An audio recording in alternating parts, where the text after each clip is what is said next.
Hey, what's up? Happy Halloween, dumpster dwellers. We got our final Trick or Trash episode today, and my goodness, it's a doozy. It's a good one. It's probably one of the best Halloween movies ever? Question mark? Maybe? Yeah? I think so. We're talking Trick or Treat from 1986, directed by Charles Martin Smith. I'm Joe Lascola. I'm Sean O'Rourke. I'm Connor. I don't like hair metal McGraw. What? Anyway, welcome to the dumpster. All right. Okay, now we're talking. Okay, there's a plan. Now, what is the plan?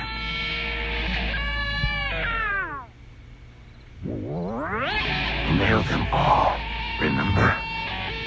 Revenge. Remember? Damn! Isn't that a little chancy? I mean, this is Halloween, the night when all the creepy things are supposed to stalk the earth. It deals with demons, demon resurrection, and those forces which roam the forest and dark bowers of man's domain. The first few pages warn that these enduring creatures may lie dormant, but are never truly dead. It's Halloween, gentlemen. Halloween! Have you forgotten? They're coming to get you, Barbara. You know, it's Halloween. I guess everyone's entitled to one good scare. Trick or treat.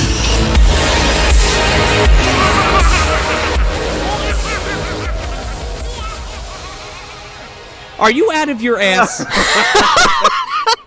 It's a good way to send the masses at me. Oh my goodness. This... Here's the thing. I don't like it, but I love this movie. Okay, but so you don't like any of the soundtrack? Is that what you're telling me? Here's my problem with hair metal.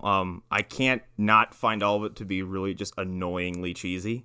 And it all sounds just super silly to me. I don't like Guns N' Roses. I don't like Whitesnake or fucking Quiet Riot or any of those things. Whoa, wait. We're not talking about hair metal, man. We're talking about, like, Black Sabbath, Ozzy. Oh, that's fine. Anthrax. I mean, there's definitely some hair metal in this movie, but it is more like Sabbath. I mean, well, you want to know why? Because, like, Fastway does the soundtrack, right? Yeah, right. Yeah. Also, if you had a Venn diagram of like hair metal and the like black metal, or like whatever you want to categorize old Black Sabbath as, like, there is a section in the middle that's both of those things. Sure, but and we're talking about 86. Like, there's definitely some cross pollination. There's a ton of bands out. I mean, Slayer's out. Like, all that kind of shit is out right now, right? But I don't know why they got Fastway for the sound. We'll get into it later, but, like, yes, Fastway's more like a Scorpions type band, not like, you know, not like a Sabbath, or not like a Megadeth, or not like an Anthrax. You know what I'm saying? Yeah. But it still fucking rocks, dude. The fucking goddamn title track, Trick or Treat, is amazing. Oh, it's great. When it came on, I was like, wait a second, is this like an original song? And then when he starts saying Trick or Treat, I was like, yep, I guess so. Yeah, this movie's fucking fantastic. Now, we did Night of the Demons for Halloween last year for our Trick or Trash finale. And we have another fucking banger this year. Also powered by, like, punk rock and, like, goth rock a little bit? Sort of. I mean, kind of had a feeling of it. I mean, there's a whole bunch. Well, I mean, we'll get into it, but there's a bunch of different kind of mixed things in there. It's a lot of angsty shit, right? I mean, that kind of goes hand in hand with, like, a lot of heavy metal, a lot of fucking goth rock, a lot of that kind of shit, you know? So I actually pulled up a few of the goings-on around the time this movie's released, because I feel like it was kind of in response to some of the things that the general public and lawmakers were having to say about this kind of music. I'm going to say yeah, man. I mean, it's in the fucking movie. Like, straight up. Oh, like, yeah. They go in on that. Yeah. So in the 80s, for those who are too young to remember it or just don't know, America was worried about the devil getting into you through the power of fucking rock music and Dungeons and Dragons. I mean, there's fucking people out there to this day that thought Elvis was going to fucking make you... I don't even know what they were worried about Elvis, to be honest. I guess swinging his fucking hips or something. A little too sexual for people. Right. Yep, because moral panics are always rooted in something really fucking stupid. And it's always a fucking old person going, what is that about? That's weird. Sickos are giving away their THC-filled candies to kids on Halloween. Ban it all. How dare you give out ecstasy from your doorstep? No fucking druggie is giving away drugs. I know! No one's doing that! For how? Like, are you an idiot? No drug manufacturers handing out their MDMA for free. Huh, I could pay my rent, I could pay my car payment, or I could just use all this money I spent on my weed candy and just give it to little kids. Yeah. My buddy Mark posted something like, "Oh, you better watch out. They're giving away heroin in the candies." And he was like, no fucking junkies giving away their heroin in candies. Yeah. Oh my What are you talking about? Anyway. So there's a bunch of stuff that happened in this decade threatened this. There was Judas Priest backwards messaging trial. Geraldo Rivero had a special called Devil Worship. But I think the best part of this just a reminder that Geraldo always was an asshole. Yeah. For Judas Priest, by the way, like what? Yeah, okay. So Dee Snider and John Denver came together. What? I'm an advocate of the backwards talking. Oh, well, they came together to basically say, like, this is ridiculous. Like, it's First Amendment rights, and you can't. Okay. Music won't corrupt your soul, is essentially what they were coming together. Yeah, I didn't know where you were going there. That was a combination and a half, let's say. You fucking trying to censor us, man. We'll bring you down, man. We'll bring you down. Other stuff like Richard Ramirez, a Night Stalker, leaving an AC/DC hat at a crime scene, which was somehow connected to AC/DC will turn you into a serial killer. Oh, that's like the Child's Play 3. Oh. Turning the kids into serial killers. Remember that one? Yup. So it's a bunch of like indirect, loose, easily provable arguments that all came from old people who don't understand the source material. Like, listen, this isn't fucking like the black metal scene in Finland where like mayhem's burning down churches. Like, exactly. What the fuck were people thinking? I don't know. Where people were actually murdered? Yeah. Well, that's what I was going to say, too. Like, this is like borderline black metal, right? Like, so, like, the shit that happens in this film and that's associated with it is usually attributed to shit like black metal, where you're talking about like witchcraft and fucking murdering people and corpse fucking and all that kind of shit. You know what I mean? Yeah, I think there's a documentary about there was a band in Sweden that I think the lead singer is in prison for life because he killed one or two people. Mayhem. Yeah, there we go. Mayhem. Yeah. Yeah, I think it's Mayhem. I mean, my girlfriend's more of the expert in that area, but the way I understand it is the guy Euronymous egged on the lead singer Death to essentially kill himself because the guy had suicidal thoughts for years. Okay. And he did, and then Euronymous went to the house and took part of his brain matter, made a necklace out of the skull, took a picture of the scene and used it as an album cover. Mm-hmm. And then I think it was one of the drummers or guitarists, I don't remember his name, so don't quote me on it, fucking killed Euronymous years later and tried to argue that it was in self-defense even though he stabbed him like fucking 40 times. Yeah, it's fucking nuts.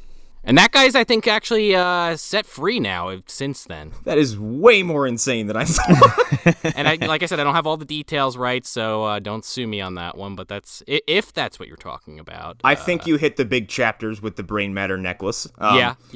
But like Joe's saying, this movie definitely is looking at like, it's looking at fucking, I mean, Sabbath is the example, but, fucking Ozzy himself, for God's sakes, makes an appearance in this film, very tongue-in-cheek. So does Gene Simmons, so, like, you have that Kiss thing, too, where... It's kind of like a little bit of both sides of the aisle, I guess I would say. Kind of? I mean, I guess they all kind of fall into that group, kind of. Right. But I don't think about Kiss when I think about Black Sabbath, and I don't think about Kiss when I think about, like, Venom, you know what I mean? No, but if you remember... I mean, Detroit Rock City, man. They were trying to get to that fucking Kiss concert, and the church wasn't letting it happen. Gene Simmons is the demon character, but I guess. I mean, I don't know. Yes. I don't think about Kiss, period. So. I mean, no, but I'm like, in the context of what we're talking about, like, if you think about the movie Detroit Rock City, which obviously came out much later, was, like, all about this topic, essentially, when you really think about it. Well, that's the thing, too, right? So, like, at its core, it's just teen rebellion. No matter what. Yeah. Whether it's Kiss or fucking Venom or whatever band you're talking about. Right. In this kind of, in the rock scene, right? Do drugs, do shit you're not supposed to do, have sex. It's that angsty teen kind of shit. Well, and I think also, and granted, none of us lived through this. We just read about it or listened to these records after the fact. Sure. But you got to think, the way this movie displays the culture, essentially, where this guy Eddie is the metalhead and kind of an outcast in this fucking school full of jocks and just generally just like shithead people.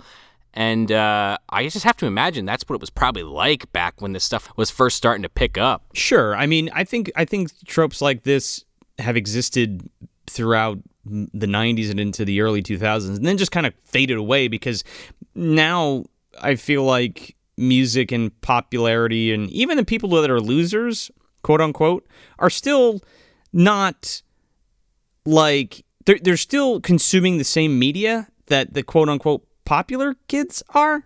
Right.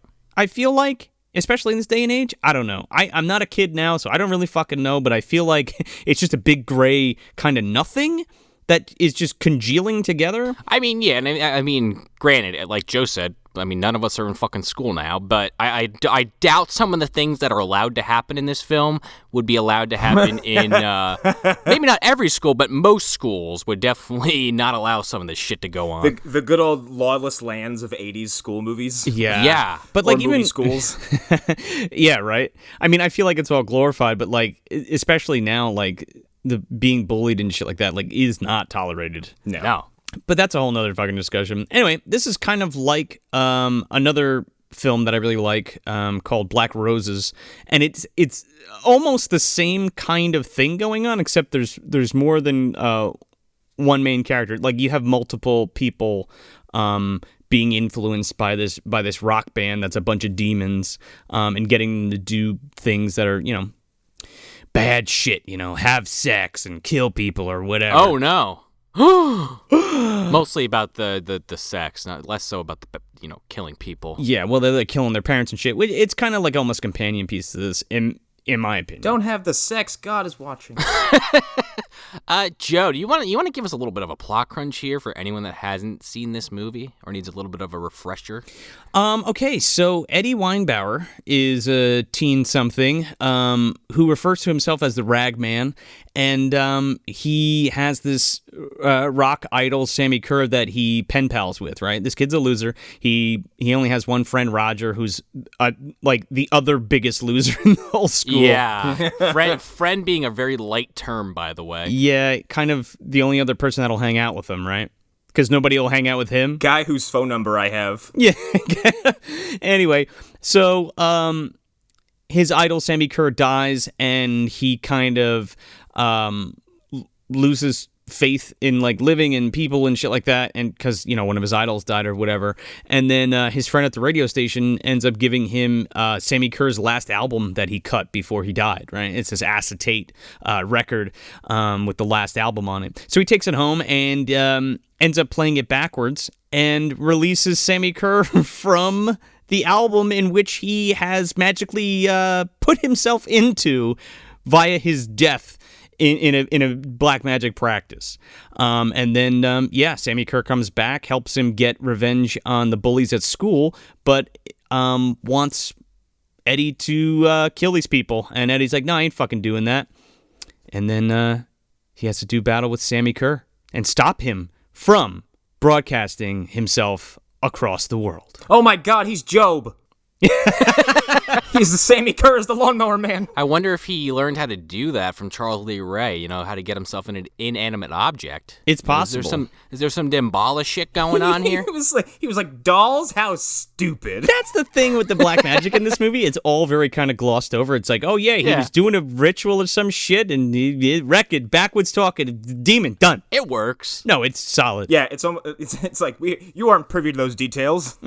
Don't worry about it. It's fine. I don't think you need them because, you know, I mean, we're about to get into it, but I think this movie does a really good job of taking all those tropes and things that people were afraid of during this time period and just like using it as fucking fire or fuel for the fire in this film. Yeah. So before we get into the meat and potatoes of this, this movie has 4 writers, which is usually a big red flag, right? Woo! Usually a bad sign. It's usually an awful sign. But that's not the case here. I think the team here only improved everything working together, especially for the way that this is written and how it pans out and all of that stuff. But we got some all-timers here. We got Rhett Topham doing the original story and writing the screenplay, he's responsible for 976 Evil and 976 Evil 2. Ooh, Ooh. Michael Murphy, who produced District 9 and Dread and Bill and Ted's Excellent Adventure. Holy shit. And a great flick from the 80s called The Supernaturals. He's responsible for that. We got Glenn Morgan, who wrote Final Destination, the Willard remake, and the Black Christmas remake from 2006. Not the new one, the 2006 one. Oh, so not the remake of the remake, but the remake. Fuck me, man. Not the re-remake. Hard pass on that shit. Is that new movie, like, just a quick aside, how can you even call that movie fucking Black Christmas with that trailer they have put out? It's not Black Christmas. It's just the IP. I don't know why that. I don't even know why they use that IP. Like, what do you think? We're all fucking stupid that like Black Christmas? Like, of course we're not going to go see this piece of shit. It looks terrible. It's a refried bean, okay? Like, there's no point in going to watch it. Refried bean? That thing was shit out of somebody's ass and then eaten again and then spewed out and then there you go. Good Lord. Like, I've had this meal before. I don't need it again. No. And then our final writer is James Wong, who I believe directed Final Destination, and he wrote and directed a bunch of episodes of American Horror Story. Oh, yeah, and you know another movie he directed that we all love here at Movie Dumpster? Dragon Ball Evolution. He sure did. Oh, my God. That fucking winner. Bringing me back to a dark time, Joe. I have to slide this in somehow, but it was distributed by De Laurentiis Entertainment Group, a.k.a. Arnold, you cannot be called that. Good old Dino. Dino De Laurentiis. Who is what you think of when you think of cigar swilling, honey get in here, kind of executive producer from Hollywood. I make the movies and I put them out. Yeah, exactly. There's a great interview with him and David Lynch where he talks about how he's like, David want 2 hour, I want 3 hour, and I kill movies. Well, we might as well round it off, though, because we got this director, Charles Martin Smith, and I was looking at his fucking series of movies that he directed, and it's like, this guy directed fucking Air Bud. Which is crazy to me because this movie is put together so well. Yes. And it's like, how did you go from this to I mean, I guess you got to eat, right? But fucking Air Bud? Come on. Yeah. A ton of kids' movies, or like family films he did. He did this series called, like, Dolphin's Tale, Dolphin Tale 2. He did another, like, recent, like, one of those Follow a Dog Around the Country movies that came out, like, a year or two ago. But he made this. I'm looking at his filmography, and it's like us. Oh, he also did, I forget the exact name of it, but he did a movie that was based on the characters of Boris and Natasha from fucking Bullwinkle, but it was just them. And it was a live-action film that he did, I think, either right after this or right after Air Bud. Oh, God. From the Rocky and Bullwinkle expanded universe. Yes. The, RBU, I guess? Oh, Jesus Christ. We don't talk about that universe. I'm surprised it didn't get made, just like that Aunt May spy movie that Sony wanted to make. Oh my God! What? Nope, we can't go to that rabbit hole. Different story for different day. Please, I don't want to. No. Also, bringing it around the bases here. We got a young Kevin Yeager doing the effects here. He's still 2 years out from doing Child's Play. But yeah, he's doing all the fucking cool effects in this film. And Chris Young is. Okay, so the whole soundtrack that's all rock songs is the band Fastway, and they do the title track and they do all the other rock songs throughout the whole film, which I thought was a cool thing to kind of do, like hire them to write a soundtrack for the movie, so you could just have all these cool rock songs in it, rather than try to license them all out, right? Right, and you could also kind of play up the idea that this guy's band made these songs in theory. Sure, so yeah. it's not just actual band, just music in the film. Right, it gives the illusion of Sammi Curr as an actual artist rather than, throwing, again, like Black Sabbath in there or Megadeth or something, Right. But all of the stuff that isn't the rock songs is scored by Chris Young, who did the soundtracks for Hellraiser and Hellraiser 2. Oh, shit. And The Fly that's right. 2 and Species and Tales from the Hood. Oh, wow. He's even done one of my fiance's favorite movies, Sweet November, just to throw that in there. Okay. He did the Grudge remake. It comes up again. We were just talking about this fucking thing before we got on the air. I know. Keep coming back to this. God damn it, The Grudge. The original wasn't good, the remake wasn't good, and I sure as fuck don't think the remake of the remake's gonna be good. I don't think so, man. This is the year of the remakes of the remakes. It's funny you mention Hellraiser, because Yeager actually directed Bloodline, a.k.a. the last watchable Hellraiser movie. This is true. Me and my buddy Chris got to meet Chris Young at a showing of Hellraiser at the Count Basie in Red Bank, New Jersey. It was awesome. He's probably one of the coolest dudes I've ever met. He gave us his phone number and stuff because we were talking about some of the film projects we were. He was like, "Yeah, just hit me up. Give me here's your email, my phone number. Like, yeah, if you guys want me to score something, maybe we can work something out." I'm like, "Okay, thank you, thank you, prolific composer. Thank you, Chris Young. Appreciate it." But he also did most recently. He did the new Pet Sematary, which I thought was kind of cool because I didn't realize. I haven't looked him up in a while, so I didn't realize if he was still doing big stuff, and he is. But talking about this movie, we open up with our main character, Eddie Weinbauer, writing a letter to his idol, Sammi Curr. And we're kicking up that fucking fast way right out of the gate, man. I mean, the movie just about starts. I mean, before you cut to Eddie, there's this real creepy, I guess it's supposed to be Sammi Curr voiceover with the opening credits. Yeah. And then it fades. He's doing some kind of this satanic chant almost. Mm-hmm. And then it cuts to Eddie doing this letter that Joe's describing. And it kind of fades in on this poster of Sammi Curr and kind of goes around his bedroom, this Marty McFly-ass bedroom. I need this fucking poster. His huge bedroom. Yeah, it's like a fucking garage or some shit. Why? He lives in a cabin. Oh, man, I wish I had this fucking room when I was a kid. I know. God. And he's got a fucking killer-ass stereo system and shit. Yep. Yeah. With enough room for a queen-size bed. He's got space between that and his fucking door. He's all this fucking floor space. I'm like, where do you live? He has a recliner in his room. Okay? Yeah. In the suburbs. Mark Price, by the way, from Family Ties. Oh my God. Really? Didn't watch Family Ties, so. I mean, I can picture I never watched Family Ties either, but I can picture it. Right. Well, everybody remembers fucking Michael Gross and Michael J. Fox. Right. So, yeah. But anyway. So he's writing a letter and he's kind of narrating it. It's very, it's kind of super fan-y, a little fanatical. Well, and I mean, I guess the implication, too, is that he's actually got return mail from this guy. I guess. Joe said, he's kind of like a pen pal with him. Yeah, and he's just like, man, nobody fucking gets it, man. Nobody gets it like you get it, man, and I get it, and you showed him, man. Because Sammi Curr lived in the same town this kid did, right? And he he became a rock and roll star or whatever, and he's like, man, one day I'm gonna get the fuck out of this town, man, just like you did. I will show him. That kind of stuff is going on. And Eddie calls himself Ragman, and he soon after got sued by DC because that's an infringement on their copyright. Get the fuck out of here. Is there really a character called Ragman? There is a character called Ragman. He was on 2 seasons of Arrow. Oh my fucking God. Help me. There's a character called the Condiment King, okay?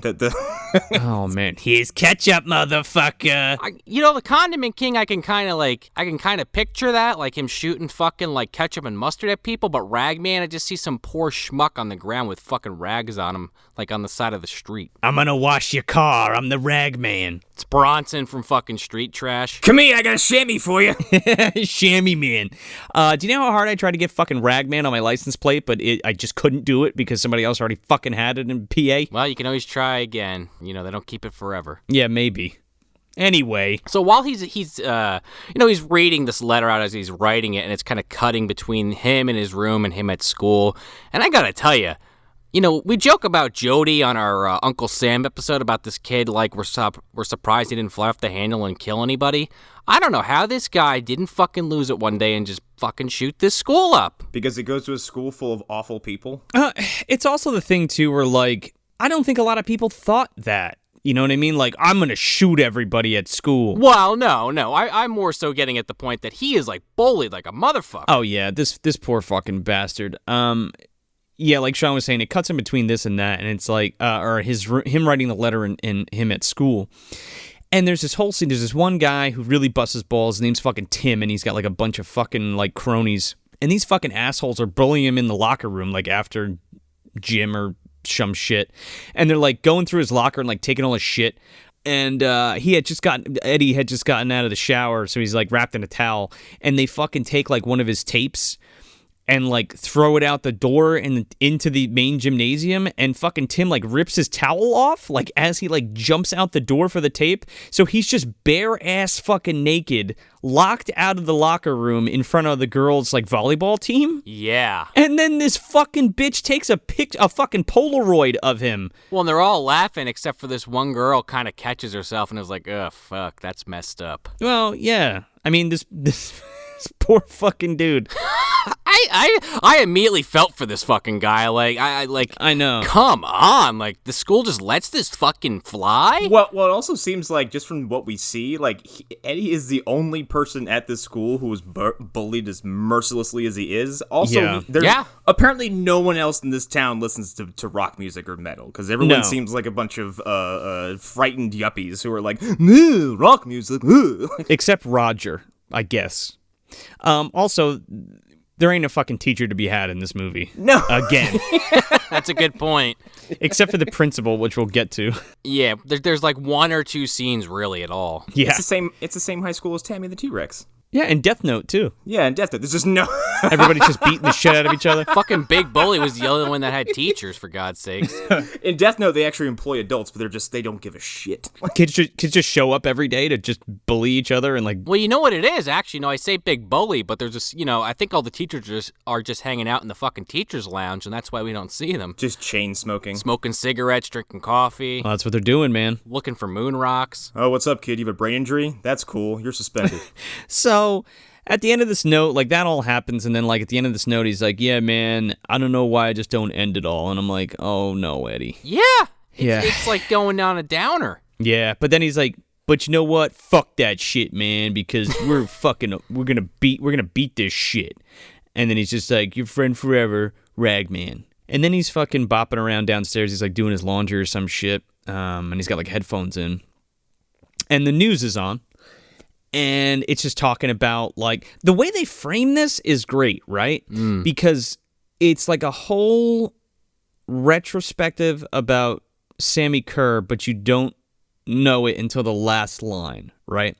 So he's doing his laundry, and then, like, we get a kind of preview of, like, who Sammi Curr was, who he is, and the fact that he was actually going to play a Halloween show at the Halloween dance at the high school in the town. Right. And he, like, got banned or whatever. They wouldn't let him do it. Yeah, and there's this fucking old lady just going on about it. Yeah, we can't have him in our town, and, he's horrible. He's bringing the devil to the school. Meanwhile, it, like, cuts to Sammi Curr, and he's, like, literally tongue-kissing a snake and then, like, bites its fucking head off. And he's, like, shooting blood all over himself. I just want to get this out of here. I fucking love this character. Oh, he's great. Especially as a horror villain. He's awesome. And I don't think there's been one like him that's that's done as well. And I love his fucking name. It works so well for that kind of rock star. Oh yeah, his name's Tony Fields, the actor. Yes, and he died in 1996 from HIV-related cancer. Yeah. Oh my God. But this R.I.P.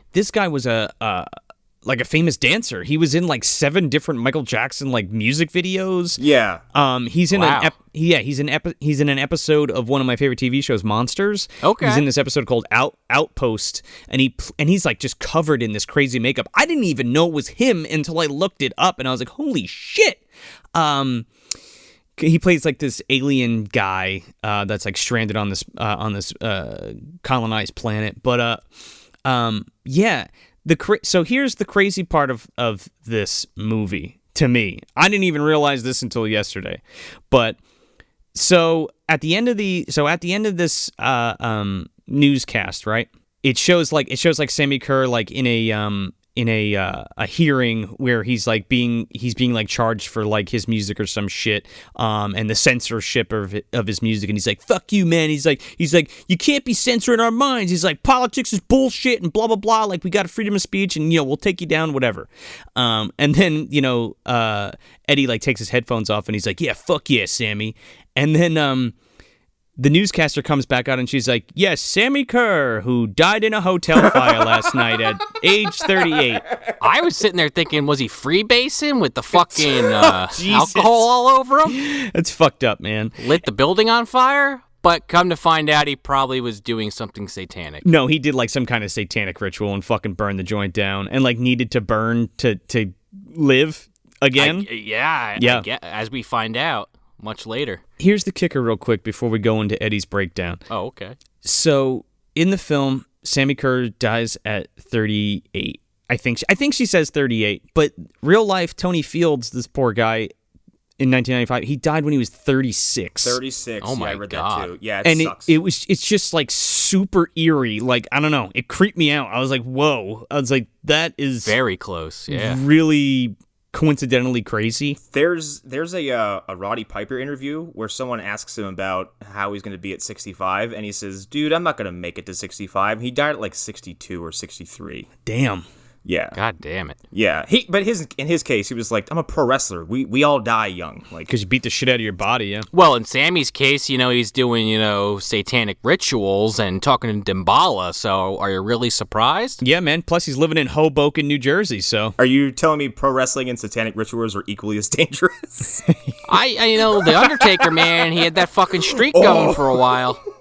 They are one and the same. So yeah, Sammi Curr is dead, and Eddie just has a complete breakdown because the one thing that was like keeping him together, that was keeping him sane and being like, fuck it, man, like it's all gonna be worth it, whatever, is gone. Yeah, and he never even got to mail his fucking letter. He was like, he kind of has it in his hand when he hears this report. Yeah, so then he kidnaps Dido and drives his van off a bridge while Eminem sings over it. Jesus Christ, don't you fucking invoke Eminem here, okay? We're trying to talk about a good 80s rock and roll movie. I was trying to find a way to get the Stan joke in there, so... Fuck me, man. If Eddie met Stan on the street, he would beat the piss out of him. So he tears off all the posters off his wall. It's this cool little scene. I like this. There's a lot of stuff in this movie that the way it's filmed, I really enjoyed.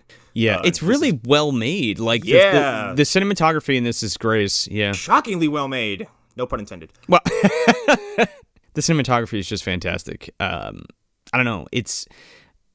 Well, we'll get to final thoughts. But anyway, he rips off all the posters but leaves the Sammi Curr one, doesn't it? Because he just stares at it. Yeah, he looks like he has like kind of a second thought about it as he's about to rip it down. Yeah, he's in like a fit of rage, and then he stops, and he's just like, fuck, man, Sammy. And then he just like falls down on his bed.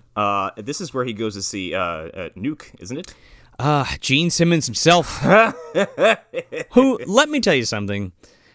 He's not bad in this movie. He can totally act. He's totally fine. In fact, he was so convincing for for the few minutes I saw him, I thought he was somebody else. Yeah, he's like doing his best Wolfman Jack impression and just like... Well, I read that was his inspiration for doing this, and that he turned down the role of Sammi Curr because he didn't like the script or the character. Really? I was like, it's you dummy! Like, well, if Gene Simmons was Sammi Curr, I don't think this film would be the film that it is. No, it probably would be taken like not as seriously at all. It would be that goofy movie where Gene Simmons plays a demon that comes out of a record. Yeah, and you're telling me that Gene Simmons, if he was the fucking demon, he wouldn't be hamming it up. Oh, yeah, that's exactly right. He would be like a fucking Freddy Krueger or some shit. Yeah, which when we get to scenes later on, I'll talk about that a lot. But here he kind of plays this like kind of wisecracking radio disc jockey that's friends with Eddie. Eddie goes to like visit him, and he's like, oh man, did you hear the news, dude? And he's like, yeah.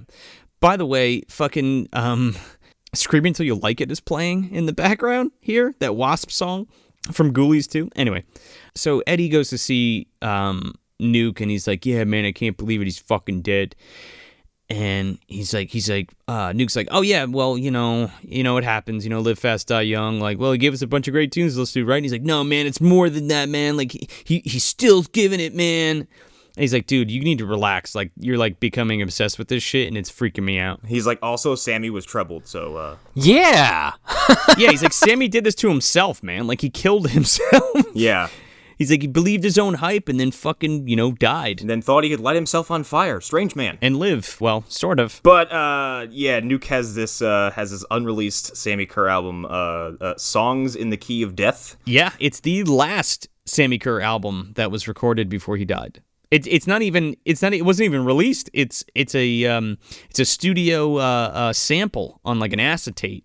He's like, why is it so heavy, man? And in fact, if you take all his album releases and you kind of cut around these little like etch marks on the album and stick them together, it takes you to a location in Maine.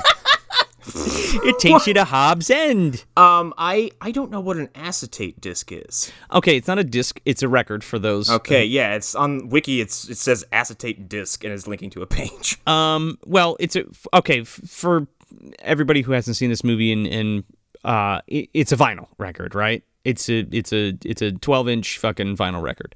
Okay. But the acetate is just the type, I believe it's the type of plastic that it is recorded on. It's like a master, it's like a heavy-duty master record, right? Okay. I'm pretty sure. No, yeah, you're right. And the idea being is that you have this, like Joe said, master, and then you just make all the copies off of that because it's able to hold up better. Right. And like once you start making copies of it, obviously it downgrades a little bit. Like once you transfer it to like tape or something. Yeah. Right.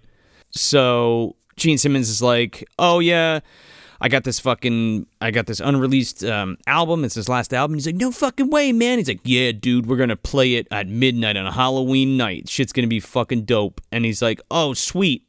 And then Gene's like, yeah, well, now give it back. And then he's like, oh, fuck. Give what back? It's like stuffed under his shirt. Being the awesome dude that Nuke is, he gives Eddie the only copy of this fucking record. On record. Just handed him thousands of dollars, potentially. I would like to know, like, what the rest of this guy's fucking bandmates thought of that they just give this last fucking record to some random schmo in Sammy's hometown. Hey, Nuke, you got that master for us? Who are you? You gotta give it back now. Shit. My theory is that Sammy sent it to Nuke on purpose. Oh, 100%, especially with the way this plays out. Like, he knew that he was going to give it to Eddie, and he knew that Eddie would, like, bring him back. Oh, maybe, yeah. I'm thinking whether he gives it to Eddie or not, shit hits the fan, but yeah, no, I could see that. I think that through the pen paling, I think Sammy was probably grooming Eddie to be some kind of willing participant. Yeah, exactly. His familiar, more or less. So he gives him the record. He's like, I got it on tape. I'm gonna play it. I don't even know. That's not even a good Gene Simmons impression. Anyway, he's like, oh, I got it on tape. I'm gonna play it. Here's the record. And he's like, no fucking way, dude. Rock and roll. And then he splits. And so I think he heads to school after this. I thought he goes home first, and then the school thing happens afterwards. He goes home and he listens to the record. Yeah, he falls asleep to it. He falls asleep to it, and it has this this dream about Sammi Curr, like, in his hotel room, like, burning alive and, like, doing all this backwards talking and shit, which is really cool. Like, the way this is all done, like, it's like this camera, like, swoops up these stairs, and Sammi Curr is just, like, in a fucking ring of fire as, like, shit's, like, burning all down around him, and, like, people are on fire in the background and shit. And then, like, he is on fire, and he's still talking at one point. It's like a puppet burning. It's awesome. Yeah. And then Eddie wakes up to the album. It sounds like it's skipping, but it also sounds like someone's clearing their throat into a speaker. Yeah. It's like... It is kind of creepy, though, and if I woke up to that, I would be very unnerved. Yeah, but it sounds like, I mean, even later, like, he's playing this new album, and, like, it sounds like the whole fucking thing is backwards and just crazy. Yeah. And I'm like, how the fuck do you even, like, rock to this, dude? Nuke, you gave me a very, very obviously haunted record. Basically, the haunted record, yeah. I'm a child. Isn't the alternate title something like Death at 35 RPM or some shit like that? I think I read that today, yes. It's very close to that. I forgot what it was. Or AKA Ragman. I didn't see that one. Yeah. Does he go back to Nuke, or does he call him? Well, first, he wakes up and he sees that, like you guys were talking about, the needle's stuck. And he realizes that, when he plays it backwards, it starts to give kind of a message. And I don't remember exactly what it says, but it says something about, like, nailing those guys. Not yet. Because he has to go to the pool party first. Oh, that's right, because he's asked to go to the pool party by Leslie, the character, right? I think he does play it backwards, but it says Ragman. Right, yeah, he plays it backwards and says Ragman. And he's like, what the fuck, dude? And then he goes to school, and that's when, like, Leslie kind of, the girl that The girl that didn't laugh at him when he, came out of the fucking locker room. Who's kind of into him, I guess? Yeah. Out of all the people in the school, it's like one of the fucking jock people's, buddies. Yeah, I don't know. I guess. It's such a weird thing. They're kind of how their relationship grows. I mean, look, you can find, love or interest anywhere. It's just very odd. That's all. So she invites him to fucking to this pool party. Like it's no big deal. Like these guys aren't gonna fuck with this poor fuck. When she said pool party, I thought this was at somebody's house, by the way. No, they broke into a fucking YMCA or some shit. I think that's in the school. Yeah, it looks like the gym. Okay, well, that's because there's no teachers ever at this school. No, yeah, they don't pay the teachers, so they have enough money for this fucking Olympic-sized pool. It's probably one of those old schools that had pools built into the floor of the gym that opened and closed, which I've never laid eyes on before. So. Oh yeah, man, they have that fucking that ghost from Are You Afraid of the Dark in there that you got to throw sulfuric acid on so you can see him. My God, I don't remember that episode. Oh, that's a great episode. Clowns are walking around the corner. But yeah, shittiness aside, what happens to Eddie? Like, I wish. Oh yeah, this happened in high school. Like, oh yeah, man, we're all going to the fucking pool at school, like getting drunk and like just having a party. Dude, he fucking comes in, and there's like a bottle propping the door open, and he just like moves it. There's like a bottle of fucking booze holding the door open. I was waiting for the big thing to happen, like, oh, you shut the door, fuck, we're locked in here. Uh-oh. Yeah, we're locked in here, you moron. But they don't ever follow up on that. There's no adults in this town. We're all dead. Yeah. It's like Children of the Corn. We're all going to have to die in about a year when we turn 19, so we got to make the best of it. It's a town full of hormonal teenagers. We're going out with a bang. Literally. Isaac's just out in the fucking field screaming. He gets there, and I'm just going to call them the Biffs. The Biffs immediately set upon him. The fucking Bradsters. Yeah. Oh no, the Brocks. Eddie had to kind of know, though, when he didn't see Leslie right away, he should have just like kind of hung out in a fucking corner. Like, why did he even approach these people? Again, even if Leslie was there, what difference would it have made? Yeah. But at least she could have like kind of gone off to the side and talked to him. Instead, he approaches this fucking Tim dickhead, and the guy's like, Hey, what are you doing here? Get the fuck out of here. You got ears, dildo? Get the fuck out of here. What's up, Giku? What are you doing here? I just threw up a little. What's this chick's name again? Tim's girlfriend. Yeah. Girlfriend, side piece, I don't know. Jenny. That's what it is, Jeannie. She comes up to him. She comes up to Eddie and she's like, "Can I just ask you a question?" He's like, "What?" And he's like, "Why can't you just be fucking normal? What's wrong with you?" And he's like, "What are you talking about?" And she's like, "You're just a fucking weirdo, you don't want to fit in. Like, why can't you just like be like normal? Why can't you just listen to Bon Jovi like everybody else?" Well, I don't know, man. I just kind of like Anthrax. I don't know what to tell you. Just be like everyone else and listen to Bon Jovi. But this guy, he goes to leave because Leslie's not there, and he's starting to get nervous. And these fucking jocks rush up to him. Ugh. This one fucking curly-looking motherfucker, he just shoves like, I don't know what, like a weight into this guy's fucking backpack. It's a fucking weight, dude, for like swimmers, I'm pretty sure. Like training. Regardless, they throw him in the fucking pool, and this guy starts sinking, and nobody goes in to help him. No, well, they stuff it in his fucking backpack and then just push him in like back first. So he just sinks to the fucking bottom. What would have happened if this guy died? They don't give a shit, I guess. I guess we're going to jail because we played a prank on some fucking dweeb. That's a whole nother movie. I know what you did. I know what you did to Eddie Weinbauer. Oh my God. I know what you did at the pool party. Comes back with a fucking hook on his hand. Oh no. Also, like to kind of piggyback what you said before, if someone walked up to me in high school and asked me straight up in a really callous way, like, why can't you just be normal? I would just go home and cry. Because it's like, I'm fucking trying. Well, I think that's what he was going to do, honestly. Well, no, but that's what I'm saying. Like, that's totally happened at some point in my life. Yeah, like, it's nightmarishly relatable. Yeah, I guess that's my point of the whole thing. Like, there are parts of this film that just hit so close to home, and I'm just like, Jesus. No, yeah, I agree. So he's at the bottom of the pool, and he can't get up because this weight has just got him pinned to the ground. Yeah, even though he's in the shallow end, right? So then, they say that because they're dickheads, but that did not look shallow to me. I didn't think so either, right? So Leslie fucking jumps in and pulls the fucking backpack off him and saves him from fucking, I don't know, drowning. Yeah. Pretty much. I mean, she takes the backpack off him. Why couldn't he just take the backpack off? I mean, like, let's be fair. If you had that on your back and you just got, like, thrown in that pool and you didn't know what the fuck... Oh, I'd be panicking. Yeah, I mean, that's a totally, like, realistic reaction on his part. Like, he doesn't fucking know. He just feels like he's weighted to the ground. So she saves him. Suddenly can't swim. Yeah, she saves him, but I guess he just assumes she was in on it. Yeah, she's like, you fucking set me up. Yeah, she's trying to, like, explain herself. He wants fucking nothing to do with it. She's like, my mom was late with the car. Yeah. And I'm like, wait a second. Eddie has a car. Why didn't you just be like, hey, pick me up at 8 or whatever if it's like a date or whatever? Well, you know, he's kind of shy. He doesn't really want to think about it that way. No. I'm saying, like, why didn't she say that? Like, oh, hey, you want to come to this? Yeah. You know That's what I mean? A good point. Because only him and Tim have their own cars in this whole fucking movie, by the way. Yeah, you noticed that, right? I didn't. Everybody else just, like, rides in their cars. I don't know. I mean, it's for plot convenience at the end of the day. Roger has a fucking motorbike. He has a literal motorbike.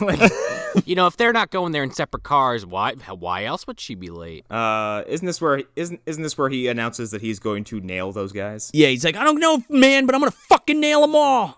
I don't know how, but I'm going to do it. To be fair, though, if somebody almost drowned me... I'd be calling the fucking cops. You can believe they would... I don't know what I would do, but I would do something. Yeah, I don't know. Maybe I wouldn't call the cops, but I definitely wouldn't be sitting on my fucking hands. Yeah, I don't know what I would do, but it certainly wouldn't be just announce revenge and then go home and do nothing.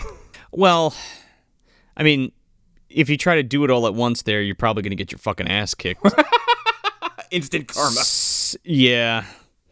So he goes home, and actually we fucked it up. Like, this is when he hears it, right, in the record, because he goes home, he's all pissed off, and he's listening to the fucking record, and then he hears the backwards talking, and then he goes and fucking plays it backwards, and it's like Ragman, and he's like, whoa, what the fuck? That's right, because it says something like we'll nail them, and then it ends with Ragman, and that's when he takes the needle off the record, and he's like, what the fuck? Yeah, well, he's like. Yeah, he like spins around and it's like, let the big fish hook themselves. Oh, yeah. And then like he has this like newfound confidence in the morning because he sets up the best like bully revenge plot. Yes. That I think I've seen in a... I was like, what is this guy doing? Like moving a mop into a fucking corner and setting a chair up in front of a door? Like, what the fuck? Dude, it's one of the best get back at the bully scenes ever, in my opinion. It's like a 7-room Rube Goldberg device. The way that this is shot and just put together, it just makes me so fucking happy. And like, I'm right there with Eddie, like, fuck yeah, motherfucker. Like, yes. Well, yeah, because like as he sets all this up and they go to lunch. And he's explaining to Roger, he's like, yeah, he's telling him about the record. Yeah. And Roger's like, yeah, okay, Pat. Like, Roger's a real dickhead for a friend. He's just like, yeah, okay, you sound like you're going over the fucking deep end, essentially. Well, just like Connor said, he's just kind of there because nobody else will talk to him either. Yeah. So they have to talk to each other. Everyone also hates Roger. Well, then Leslie comes up and she kind of like squeezes in between Roger and Eddie to try to like apologize for what happened. And he's like, you fucking set me up. And then... he puts his plan into action. He sure does. He's like, fuck you, Leslie, and fuck you, Roger. Man, he goes over to Tim, and Tim's like, oh, if it is an Aquaman. And he's like, hey, Tim, eat this. And he fucking throws his lunch in his face. I was going to say, and then he stabs him with a trident. Oh, yeah. There you go. Naturally. Yeah, he throws his food in his face, and the chase is on. Oh, man, it's so good. They fucking, like, go out of this... there's just something about this scene, like all of these scenes that are strung together here. I don't know, like they run out of the cafeteria, and then there's like dudes like moving tables, and like one of the dudes like jumps on one of the tables and like slides over, and they like jump over the tables like trying to chase after Eddie, and they're like running down the fucking hallway. They go into the music room and knock over some people playing instruments. Oh my god! I think he goes in the library first, and I love the scene. The library shit is hysterical. Oh, dude, it's so good. Eddie gets there first, and he sees the librarian first, so he stops running and breaks into a very brisk walk. And then the bullies get behind him, do the exact same thing. So he's it's a good gag. The chase suddenly becomes low energy for like 5 seconds. Yeah. Well, then they get out there, and then like that fucking cherry set up and the fucking wet floor he like runs past, and then they all like one of them crashes into the chair, and like they all slip and bust their ass like in the on the fucking turn where he's got the mop set up. Oh man, one guy fucking slips on the mop water and flies through the fucking stairs to the stairwell and like down the stairs. That man is dead. He's dead. got some broken something or other for sure. Someone find me an adult. There aren't any. Teen slips down stairwell and breaks his neck. Tonight at 9. Like, that guy got some fucking air, too. He did. He's like, whoa! He fucking flies off the stairs. I'm just, like, picturing it in my mind, and it's just hilarious every time. Oh, man. So they keep chasing fucking Eddie all over the place, and eventually he kind of escapes into, like, a room where they can't really see where he went. Yeah, he, like, slips down this little hallway, and the door closes. This door is just closing, and they're like, wait. So fucking Tim takes a goddamn fire extinguisher off the wall and kicks this door in and proceeds to hose the entire faculty lounge. That fucking fire extinguisher has range, too, because he's at the door, and they seem to be in the middle of the room, and he's getting them all at what looks like point-blank range. Mind you, he's yelling something along the lines of, like, eat this, you motherfucker. Yeah, he's like, die, fucker. And it's like all these fucking teachers, like getting their lunch blown out of their hands and, like, falling over, and it cuts to, like, behind his back as he's, like, panicking. Yeah. As Eddie just fucking, like, scurries off. Tim's face is one of the best, like, oh, fuck faces I think I've seen in movies in a long time. He is about to vomit, like, with how fucked he knows he is. He's a great, like, bad guy, but he's also a good actor, too. Yeah. And, like, Booger's in the corner fucking smoking a cigarette, like, talking about JFK and the peas. Also, Tim would be extra expelled. He would never be seen at the school again. Well, you know, on the other side of the school, just to put a button on what Joe just said, you know, you can hear that pitter-patter of Rick Moranis trying to get away from Tom Arnold. As Tom Arnold careens into a locker head That's first. why there's no adults, is because they're all preoccupied with whatever the fuck those two are doing. The idea of that being on the opposite end of the school is fucking hilarious to me. Where are all the teachers? They're dealing with Fang again. He's going off the deep end. He's tormenting the new professor. I don't know. Yeah, did you hear about this new professor? He took a copy of Green Eggs and Ham out of the library like 20 years ago and never fucking returned it. There you go. That's what it is. The adults. That librarian is so strict. That's Mrs. her, Whatever. Yeah, sure is. That's why they can't focus on these kids' problems, because they have these tiny, small, insignificant things they have to worry about. Yeah, Green Eggs and Ham, meteorites. The Great Green Eggs and Ham Scare of 1959. The Green Eggs and Ham heist. I mean, Don Knotts is deaf or something. Let's be real. Well, I don't know. I'm deaf or something. He just can't hear any of this shit going on. It's like that scene in fucking Amazing Spider-Man when the fucking lizard and the fucking Spider-Man are fighting in the library. Yes. Oh, the best scene for the movie. Oh, yeah. Also, that's not a lizard. He's just a man with scales. Unfortunately. He's fucking Voldemort with a tail. I like to pretend that it was good. But anyway. Because we'll never see the fucking lizard again, let's face it. So I'm pretty sure Roger comes over for a little bit, and, like, Eddie's, like, talking to Roger about Sammi Curr. He's like, nah, man, it's fucking Sammi Curr, dude. He's, like, talking to me through this fucking record. And he, like, tries to play it backwards, and nothing happens. And he's like, yeah, great, Eddie. That's great. It's heavy. It's rocking. It. Yeah, okay, whatever. Yeah, fuck you. Here's your comic book back. I gotta go. And then he leaves. Your hot mom's not even here. She's upstairs doing fucking jazzercise or whatever the hell she was doing. I came to see your mom do the Buns of Steel video. What the fuck? Roger, would you just shut up about my fucking mom? Well, you know, that's what I came over for. What do I care what you think, Eddie? I don't like you either. Get out of here. I'll call you tomorrow. Yeah, bye. And then the record starts fucking talking to Eddie again. But this time it plays itself? Which is creepy as fuck. Yeah, this is when Eddie kind of is like, okay. Like, he's not totally freaked out by it yet, but, like, clearly a record just playing on its own is not normal. Right. Well, the messages that he's heard so far is just, like, the big fish will hook themselves. Like, it's kind of just, like, all... generic, yeah. It's not like talking to him directly. Right. And I think we said it by accident before that it called him Ragman, but actually this is the scene where it fucking plays itself backwards and calls him Ragman, and it plays itself, and it's like, yeah, that's all part of the plan. We nail them all, revenge, and then kill your parents. What? Not yet. Yeah, sorry. It's premature. And then it keeps like repeating himself, and he's like 66 crush, or he's like, what does it say? Metal Machine 66 crush. And then Eddie's like, okay. And then it cuts, and it's like room 66, and it's like the metal shop, right? Yeah. And Eddie just decides to walk in there and like eat his lunch, and he's just fucking kicking it at a desk, listening to the same album that he's ripped to tape, the Sammi Curr album. But I guess now he's playing it normal. I guess. Because it's like, like, just as a clarification, like, any time that this thing talks to him, I know we say it's like when it plays backwards, but it seems to be the case is anytime this is played backwards is when, like, bad shit happens. But when you listen to it normal, at least up to this point in the film, it's all, you know, roses and sunshine, at least so far. There is a lot of, like, I was comparing it to how Freddy operates on, like, your innate fears and your dreams, where Sammi Curr seems to be powered by continuous playbacks of his songs through any device. Yeah, right. No, yeah. But the record is like the core. Yeah, well, that's how he kind of gets around, right? Yeah, he's like the tape from The Ring. Well, kinda. Except you die immediately. Yeah, you die immediately. A giant man with big teased hair comes to get you. Trick or treat! I like how Sammi Curr is like everything Sadako isn't. Like, his hair's fucking big, his personality's obnoxious, and Sadako's this quiet girl with her hair in front of her face. I don't want to talk about it yet, but like the idea that this man electrocutes people and blows them up is amazing. Yeah. Yeah.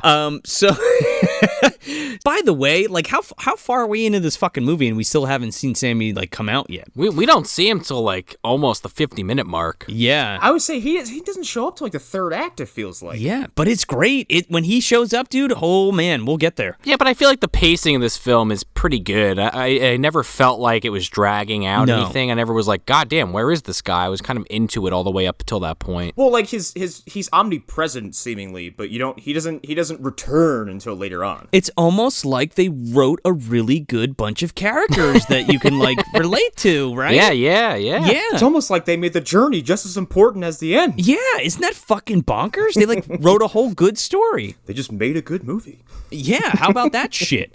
So, yeah, all part of the plan, yada, yada, yada. Metal Machine 66 Crush. So he's eating his fucking lunch in this metal shop.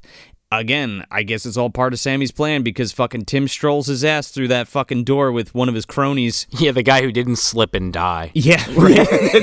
Oh, that guy's in the hospital. Yeah, there's only two of them now because one's being fed through a straw. Oh, he's in fucking like Bugs Bunny bandages somewhere with his leg up. It's like Devin Sawa at the end of Idle Hands. Just fucking total body cast. Trick or Trash episode, I don't know, last year. It was last year. Go look for it. Last year, Idle Hands.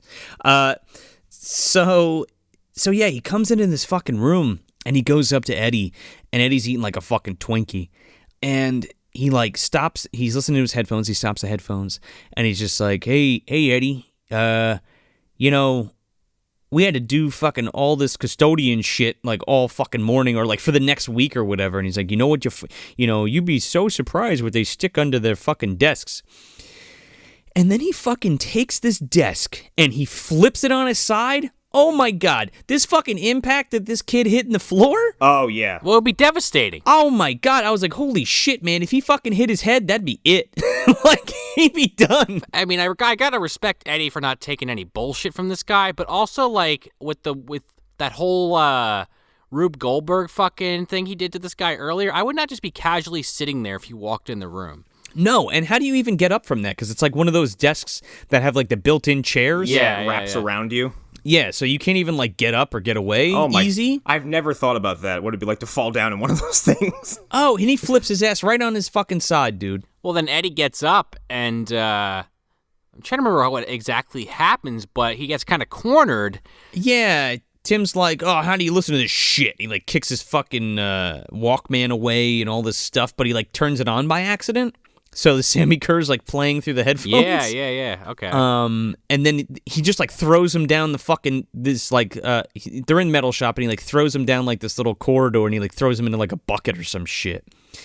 And then he starts fucking like taking like open-ended wrenches off the wall and he's like, "Do you think I'm a puss?" And he's like throwing fucking like wrenches at him, like at the wall behind him, like hard as like hard too. If you can dodge a wrench, you can dodge a ball. Yeah, pretty much. Like if you got hit in the face with that, you're fucked. Oh man, you're in for a fucking bad day. Dislocated eye socket. You're brain dead. It's almost time. The secret code is Ragman. Send us a direct message on Instagram for a chance to win this week's Trick or Trash giveaway. Again, the secret code is Ragman. And remember, kids, the clock is ticking. Don't miss it. So he's scaring the fuck out of Eddie, like throwing these fucking wrenches at him. And then he goes to grab like another one. Well, then the music of course activates the power of Sammy. And I don't even know what this is. Maybe you guys do. But yeah, I don't know what the fuck this device is. It looks like something out of Saw. It's a grinder, right? So okay, it's like a wheel that goes around and you like grind metal on it to like smooth it out. Yeah. But on the end, his fucking tie gets wrapped up in it and like drags him towards it. And I don't know what this other device is that fucking goes into, that almost hits him, stabs him in the eye. That's the thing I was asking about. Like, I have no idea what that thing is. Oh, I have no idea what that is. Well, it's almost like this, like, chromatic drill, I guess. Yeah, or it's like a stamp or something. Or maybe, but his buddy can't help because there's like this buzzsaw that starts like going off and like sparks are flying in front of his face, so he can't intervene. It might be a lathe. I don't know. Anyway. Well, regardless, it's going into this guy's fucking forehead if Eddie doesn't stop the machine, and he's right next to like the power to turn it on and off, and Tim's like, Eddie, turn it off, Eddie! And I swear to God, this thing got like within a centimeter of his fucking eyeball before Eddie flips the switch off. Yeah, Eddie was really gambling there. We almost had a fucking zombie escapade with the fucking thing going through the eye. That zombie. Okay. Yeah, that one that almost made me lose my lunch. Fulci, man, Fulci. Fucking splintered wood through the fucking eye. Except with a pneumatic fucking, I don't know, metal spike. Wouldn't be whatever this thing is. Certainly wouldn't be as slow as zombie. Which is my least favorite thing about that sequence. So good. Anyway. So, you noticeably shaken, Tim and his crony kind of just like run off and are like, it's not over, Eddie. Yeah. Oh, it's over, dude. I mean, like, if I'm Tim and I just got attacked by a fucking poltergeist who threw my head into some kind of death trap, I would look at my fellow Biffs and go, no, it's over. We're good. We don't need to fuck with this kid anymore. even if you're not even considering like the poltergeist aspect of this or Sammi Curr being involved in this, and you're just thinking, okay, this fucking kid just essentially almost let me die out of spite. Maybe I just gotta leave him alone. Probably. But they don't. No, they don't, because especially in this time period, for some reason, bullies in these movies never know when to quit. No, most of them are like that though, right? Like so even if you best them, they're like, no, motherfucker, like I'm gonna have to hurt you worse. This proves nothing. I saw Revenge of the Nerds. Speaking of booger. So Eddie leaves the fucking school and like fucking peels out in his fucking Ragman mobile. By the way, he has it on his fucking license plate, and it's the coolest shit ever. I love it. In case you didn't understand why Joe wanted that as his license plate, there's a through line. Yeah, because this is like one of my favorite movies. I say that a lot. Actually, I don't say it that much. Say it more than I do. No, you say you have fondness for certain things, but I don't think you've actually said one of your favorites in a while. Like Deep Rising is one of my favorite movies. Deep Rising is one of my new favorite movies, okay? Yeah. Deep Rising, Trick or Treat, Ghoulies, Troll, they're all up there. And Joe, you couldn't get the Ragman license plate because this guy's still alive and has it. It's probably true. But he's in fucking LA, man. What the fuck? He has one registered in every state. Son of a bitch. So he pulls out in the fucking Ragman mobile and just runs like fucking 10 red lights, and he's like, yeah, man, you and me, Sammy, fuck yeah. Me and you against the world. Me and you, the dead rocker that I idolize. Who I can only communicate with through a record. So, like, Eddie's kind of losing it a little bit at this point because he's talking to a fucking record, right? Honestly, if this movie ended with the idea of Sammi Curr not being a thing and Eddie was crazy, I wouldn't even hate this movie because that's pretty interesting. And like a Pinocchio's Revenge kind of situation? Oh, yeah, no, I think that's fine. That would be fine, too, but I'm very glad there is a semi-corporeal Sammi Curr thing that wreaks havoc. No, yeah. Oh, yeah, no, me too. I I've never seen Pinocchio's Revenge, so I have no idea what that's referencing. Oh, season 3, baby, it's coming. We'll visit that eventually. I can see the box art in my head, though. Yeah. So yeah, and then we cut back to Eddie's house. Yeah, and his mom's doing laundry, and I guess she goes to drop it off in his bedroom. And there was a scene earlier where the mom was like knocking on his door, trying to get his attention, and he was like kind of muttering under his breath, gotta get rid of her, or something to that extent, like, oh, my mom's fucking bothering me again. Go away, Mom, I'm talking to my dead rock star friend. Yeah, I guess that gives Sammy the fucking okay to be like, I guess I gotta kill her too. Well, I mean, he is a demon. Demon rocker thing. Don't really explain it, but I'm okay with it. Evil spirit. Yeah, so he starts like blasting this music, and the mom's like freaking out. She can't figure out why it's like, just playing, let alone why it's so loud, and she's trying to turn it down. So she's like really fucking with this guy's setup, and I think she even starts slamming on his fucking on his stereo and shit. Yeah, it's a really powerful scene because it's like one of those things where here's Mom, right? This is like the quintessential mom doesn't get me scene. Yeah. My parents don't understand me scene. No, for sure. Because like this fucking music's blasting out of here and it's just like driving her insane and she just can't comprehend what's happening. So she freaks out and tries to destroy it. Right? I know, but it's like one of those things where it's like, oh, she's just freaking out because she hit the thing. But like the message here it's pretty powerful, man. No, There's a lot of scenes like that in this film.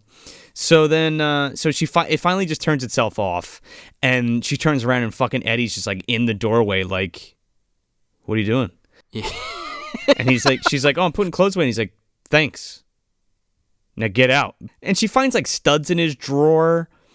And she's just holding it like she doesn't get it, right? And she's like looking at the fucking albums, and she's like, this stuff is gross. You know what I mean? Like, I don't know. It's, again, like I said, it's just like, it's relatable. Yeah, not only is it relatable, but it's... Why can't you just listen to Bon Jovi like the rest of the neighborhood kids? Well, right. Yeah, exactly. Thank you, Connor. Why are you watching horror movies? Why do you like fucking death and dying and destruction? What are you, fucking crazy, you weirdo? Do we need to get you checked out? Need to go to the psychiatrist? No, Mom and Dad. I just like to write stories about scary stuff, and I watch horror movies. How dare you? Yeah, right?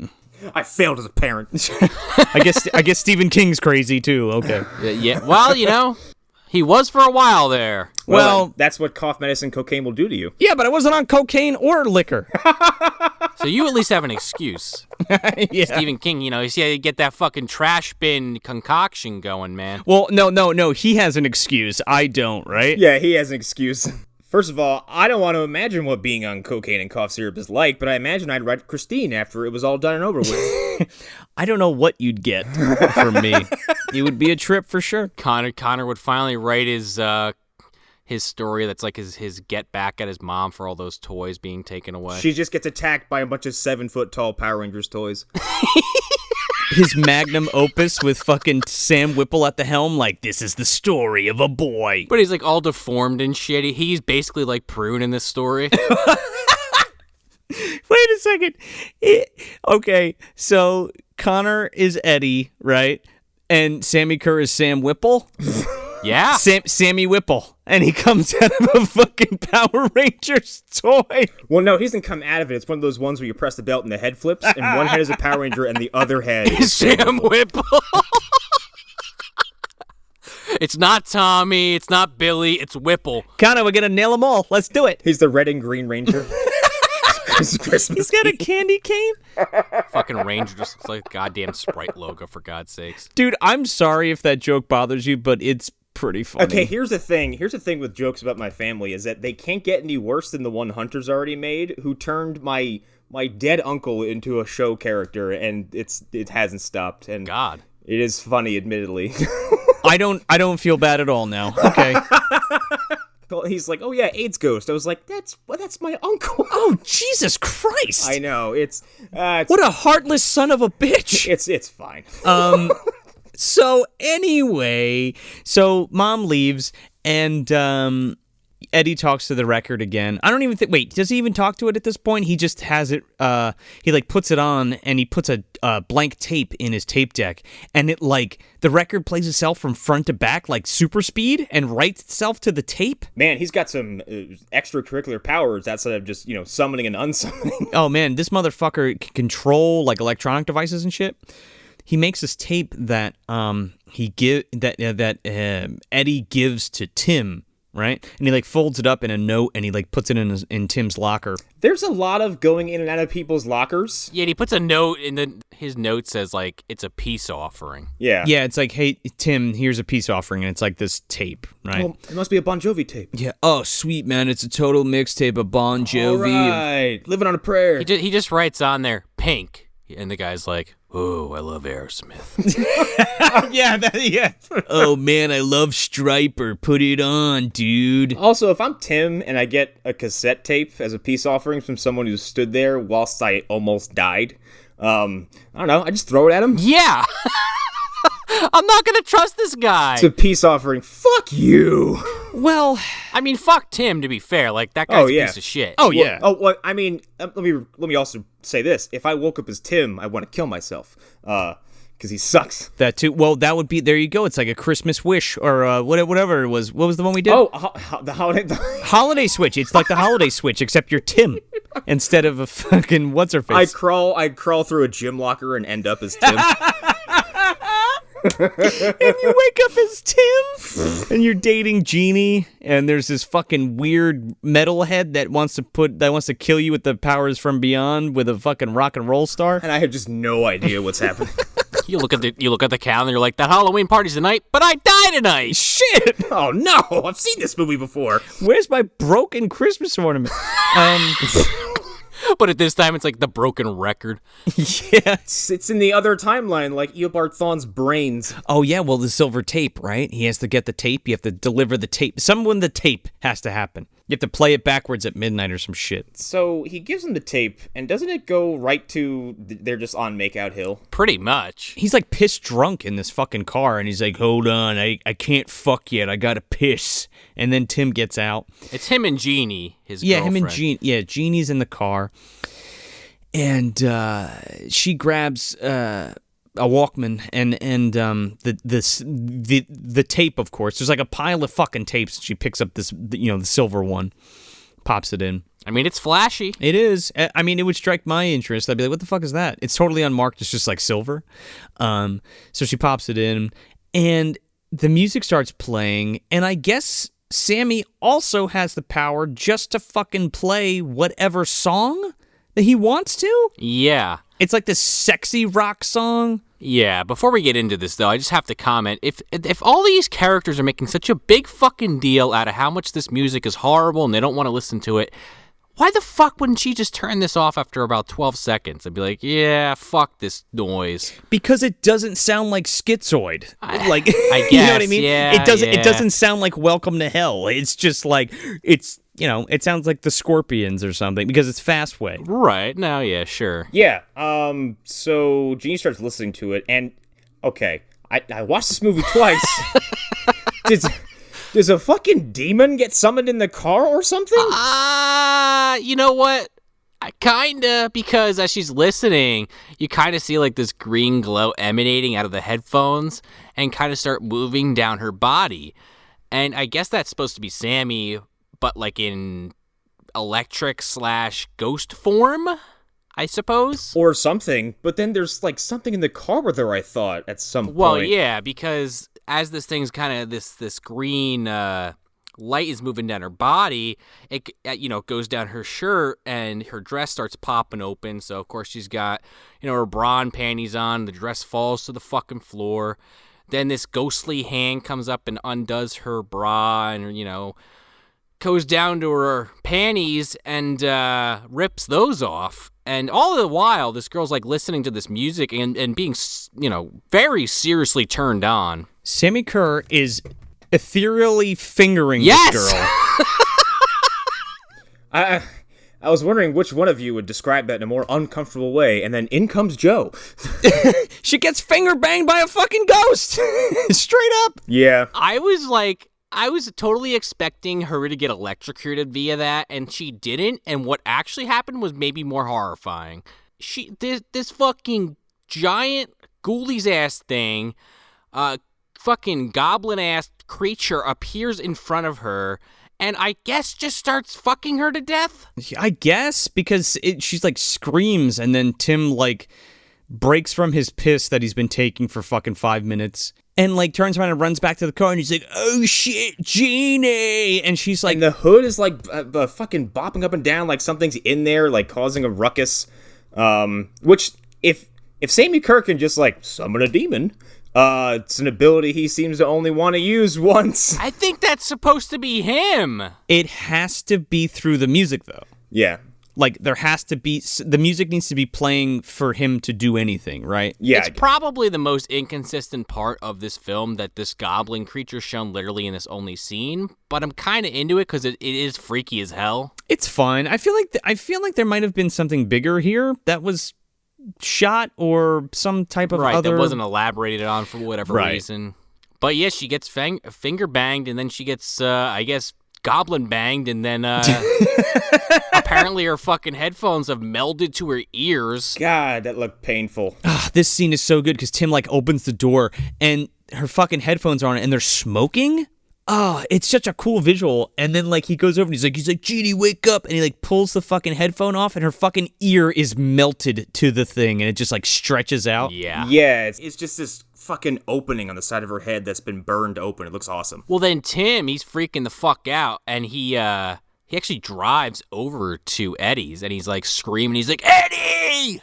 Or he keeps saying his last name. He keeps calling him Weinbauer. Yeah, Weinbauer. What I was gonna say earlier, Weinbauer is a very unfortunate last name, and this guy's outside just going, Weinbauer! Weinbauer! Weinbauer, get out here! You hospitalized my girlfriend. Oh, Weinbauer, why you do this to me? Eddie, like, so casually, like, walks outside, like, yeah, what's up? What's the big deal, guy who wants to beat the shit out of me constantly? He's, like, in his room, like, what's that word I'm looking for? Masturbating? You know, it was such low-hanging fruit. I wanted to go for it, and well, you got me. He's brooding in his room, even though he really would be masturbating. Jacking it. He hears him outside, like he hears Tim pull up, and he's just screaming his name, like Sean was saying. And he actually like goes downstairs, and like Tim's drunk as fuck. He actually like pulled his fucking car like onto this motherfucker's lawn. Yeah. Like so that leads me to believe like Tim is like my dad's the mayor levels type of douchebag. I mean, he's definitely, like Connor said, those Tammy and T-Rex bad, bully kind of character. Yeah, but he's not like a punker or like a biker guy. Right. He doesn't wear leather. He's like a fucking Bradster, right? He drives like a really nice car. He's really rich. He wouldn't dream of dropping someone off at a wild cat preserve and letting him get killed because his dad would have too much of a mess to clean up. So he goes up to Weinbauer. Weinbauer is like, what the fuck, man? What's happened? He's like, I don't know what happened to Gene. He's like, man, you fucking did something to man. What the fuck, man? And Tim runs up to fucking Weinbauer, and he like puts his hand up, and like the pumpkins fucking flare up. And he's like, whoa, what the fuck? Tim stops. He's like taking him back. And then he goes after him again. He does the same fucking thing to him. And he's just like, all right, man, you know what, man? Just stay away from me, man. Just stay the fuck away from me, man. And he fucking gets in his car and drives off. I think it gets to Eddie a little bit here, right? Like, he's like, fuck yeah, I can do whatever I want, kinda. See, Eddie never really gets, like, it makes it, so here's the thing, too, like, the parallel between this and 976 Evil is, like, this loser, gets the power of the devil, essentially, or a demon. In 976 Evil, he just dives into it, doesn't he? Well, no, I mean, that's a conversation for another time, but like Stephen Jeffries like gets it almost kind of by accident. Yeah, but he also gets seduced like completely. Sure, but he's also like he's even more of a loser than Eddie is. Yeah. And he's just like, yeah, fuck it, I'm just gonna embrace the shit out of this. While Eddie still had, Eddie's like, still, he's not given to the dark side yet all the way. He still has some good in him. Well, like Eddie, he's, like we were saying earlier, he's just upset that his fucking idol died, and he's kind of just throwing caution to the wind and just saying, fuck it, like, what do I got to live? He's like skipping class, and he like failed his midterm, and he's like, whatever about it. He doesn't give a fuck. Mm-hmm. Yeah, he hasn't quite Tusken Raiders yet, but he's thinking about it. Well, he's on the precipice, and after this shit happens with Tim's girlfriend, he kind of rushes back into his room, and he's like, what did you do to her? What did you fucking do to her? Yeah, he's like asking the record. He's like, what happened to Jeannie? What happened? And the thing's like playing itself, and it's like, nail them all, blah, blah, blah, revenge. And he's like, no, man. He's like, we got to end this. We got to end this, man. And he like tries to like take the record off the fucking thing, and it like blows him back into his bed. Yeah, and then there's this great fucking scene as he's like, trying to take this record off. Oh, I love this whole fucking sequence. His mom, again, kind of checking up on him because he's making all this noise. And he's just like, no, Mom, now's not a good time. And he's like, yeah, maybe we should get rid of her too. The record basically says. And he's like, no, not her. And the record basically keeps like, it's almost like the Terminator. It kind of mimics Eddie's voice and says, no, Mom, come in now. And he's like, no, Mom, don't come in. Don't come in. What's the dog's name? The foster parents are dead. Yeah. How's Wolfie? Yeah, it's like imitating him. And it's such how's Sammy? It's such a good back and forth because he's like, no, Mom, don't come in, and she's like, you're sick, and then it like cuts out to her, and it's like, Mom, come inside, come in quick, please. Yeah, it's tension building. Creepy. So he's like, yeah, I'm sick, and he finally opens the door. He's like, oh, I need some aspirin and some soup. I guess thinking that's gonna take a while, but hello, Eddie. Even though it's 1986, you could still heat up soup in a fucking minute or two in the microwave or on the stove. Yeah. She's like, all right, I'll get going. I'll start making the broth from scratch. Yes. I'm going to open this can of Campbell's and dump it in a bowl and put it in the microwave. Yeah, or I'm going to cook it on the stove for 5 fucking minutes and it's done. He tries to grab the record again and like gets blasted back, and then this fucking record starts playing backwards, right?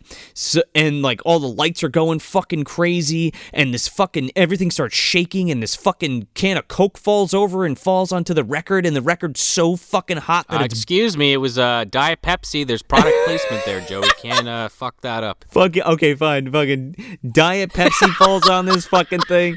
How dare you misrepresent the Coca-Cola company? I know, yeah. They're gonna come to my house for that one. The Coke police are gonna get me. Please sponsor Movie Dumpster.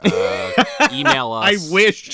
I wish Coca-Cola was sponsoring us, then we can actually make some money doing this show. Just that guard from Dr. Strangelove shows up at your house. So this Diet Coke TM falls onto fucking Diet Pepsi TM falls onto the fucking record, and the record's so hot, like, it's boiling?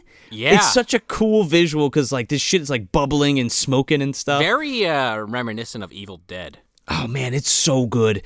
And then, like, the speaker's shaking, and it fucking, like, the speaker, like, grows veins, and they're, like, pulsating. This is a part of the movie where the visual effects and the special effects really started to come alive for me, because that practical effect in that speaker is so fucking cool looking. Yeah, man. Kevin Yeager. Yeah, and it's not all at once. It's like the side kind of has this weird kind of veiny pulsating that happens, and then the top, and then kind of all together. And then it kind of explodes in the top, doesn't it? No. Then the face kind of comes out, like the hand. You see like hands, and then like the face stretches against the speaker. And there's a bunch of these really great rotoscoped electrical effects. So I just want to comment on that real quick. The visual effects in this film are also top notch. All of the electrical, whether Sammy's like shooting electricity or like he's like kind of the embodiment of it. So it's always like whatever he's touching, it's always like running through his body and like going through whatever. But it looks amazing. Yeah. There's one scene later on when it happens. I'll bring it up, but it looked incredible. But I can't remember how he eventually springs to life here. Well, his face comes out of the thing, and then, like, I'm pretty sure something short circuits and explodes, and then, like, it's super quiet, and then all of a sudden it just is like, boof, and fucking Sammy just, like, appears. He's like, and his, like, back is, like, to Eddie. and he fucking like looks behind him one way and then looks the other way, and he's like all burned and shit. Yeah, on the one side. This guy's screen presence is fucking awesome. Man, Tony Fields was amazing in this film. He's awesome, and I was watching this thinking, like, he is scarier and more intimidating in this one sequence than Freddy has been in 8 movies. Oh, yeah, man. And it's almost kind of like you were drawing parallels to before. Like, it kind of feels like that, sort of. Also, like Shocker, I feel like, is kind of like this too, right? Because the guy's like, I'm a ghost in the fucking electricity. Well, he prays to his TV, and then lips come out and go, you got it. And then he gets lightning powers. Yeah, well, yeah. I have to say, going into this movie, I'd never seen it before. So when this guy started, the whole electricity angle, I was kind of taken back because I didn't expect that at all. I just figured, it's just a horror movie with, rock and roll themed kills. And sure. When this happened, I was like, oh, okay, this is kind of going somewhere. I was kind of expecting them to assign, like, fire to him because that seems more rock and roll appropriate. Also, the whole burning himself to death thing. But then I'm like, he got lightning powers. Okay. Yeah, well, it kind of makes sense, right? No, I think the electricity makes a little bit more sense than the fire, and I think it's way more effective, especially as we kind of peel the layers back on this onion, right? Yeah. Because again, like, what's the minute mark here? 50 minutes, and he fucking shows up. It's really good storytelling here. So it's so creepy, man, because he walks up to Eddie, right, and it's fucking dead silent, but it's one of those things where, like, the wind's blowing, but you don't hear the wind, and, like, his hair is moving, like, with the wind, and you hear, like, his chains rattling that are, like, because this guy's, like, clad in, like, leather and, like, studs and shit, and he, like, walks up to Eddie, and he's like, you should stay loyal to your heroes, they can turn on you, and he's like, what the fuck, man, and then his mom comes up, and he just disappears. So it's this whole, like, elaborate, like, appearance sequence, and Eddie is just, like, shaken to the fucking core, like, holy shit, like, like, okay, this just went from maybe I'm kind of crazy to the fact of, like, okay, there's a ghost in my fucking... Oh, there's a ghost rock star in my room now. In my record, yeah.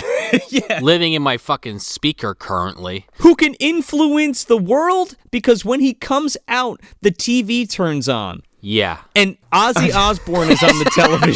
This shit is fantastic. Yeah, well, they've been peppering this throughout the film with Ozzy Osbourne as a fucking reverend. Ozzy plays Reverend Aaron Gilstrom, and he's talking on this fucking talk show. This was like a scene before, like, in his mom's room. It was just, like, on.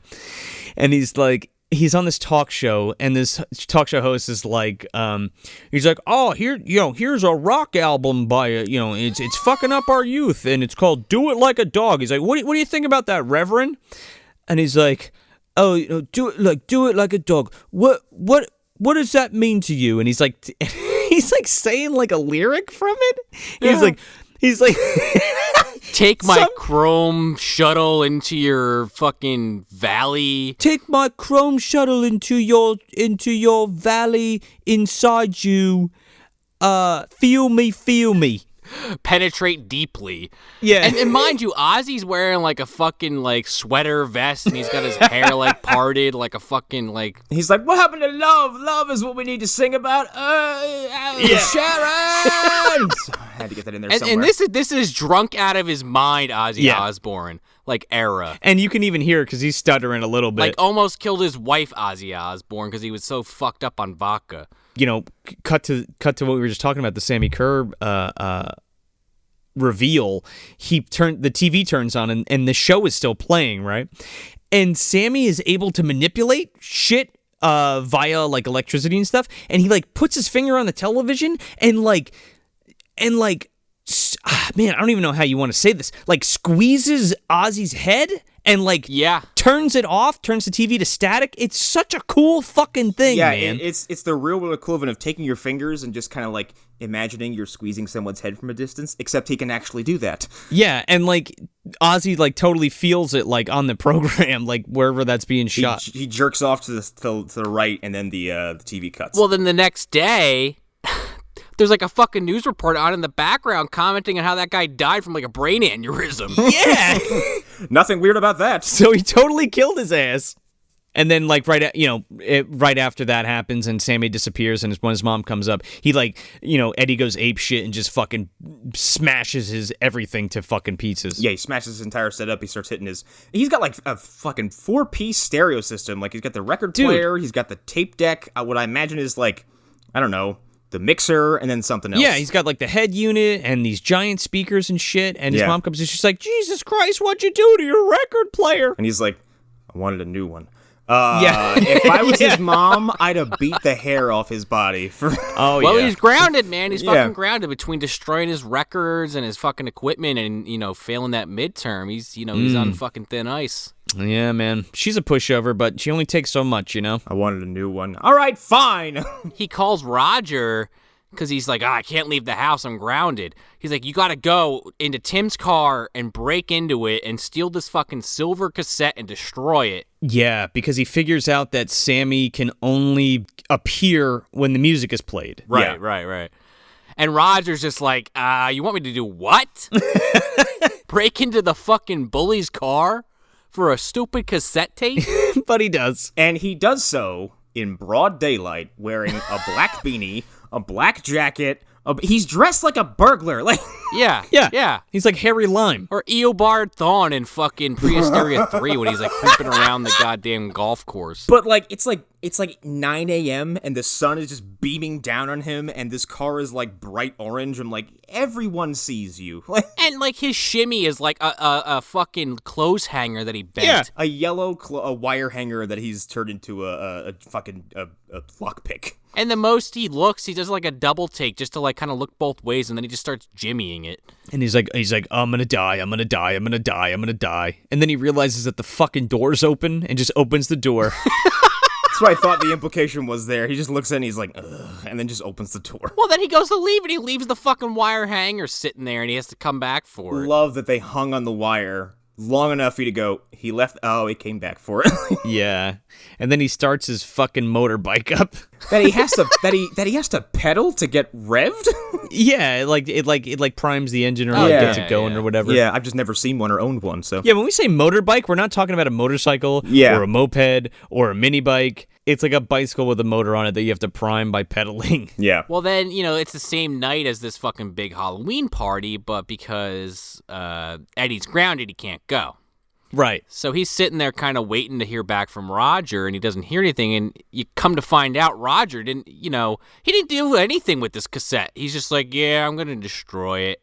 Meanwhile, he pops it on like 5 seconds later. Yeah, Eddie's like, did you bust it, man? He's like, yeah, I destroyed it. He's like making a milkshake or some shit. Yeah, because he calls him while he's hanging out waiting, for the day to continue. Totally destroyed it. Hit it with a hammer. Bye. And he's like, by the way, what was on that tape anyway? He's like, yeah, man. Doesn't matter now, dude. Everything's good. Well, see ya. It's the last known recording of a dead rock star. Anyway, bye. Yeah. Let me make it more intriguing. Definitely don't play it backwards. So, Roger, being the reliable idiot that he is, he plays a tape.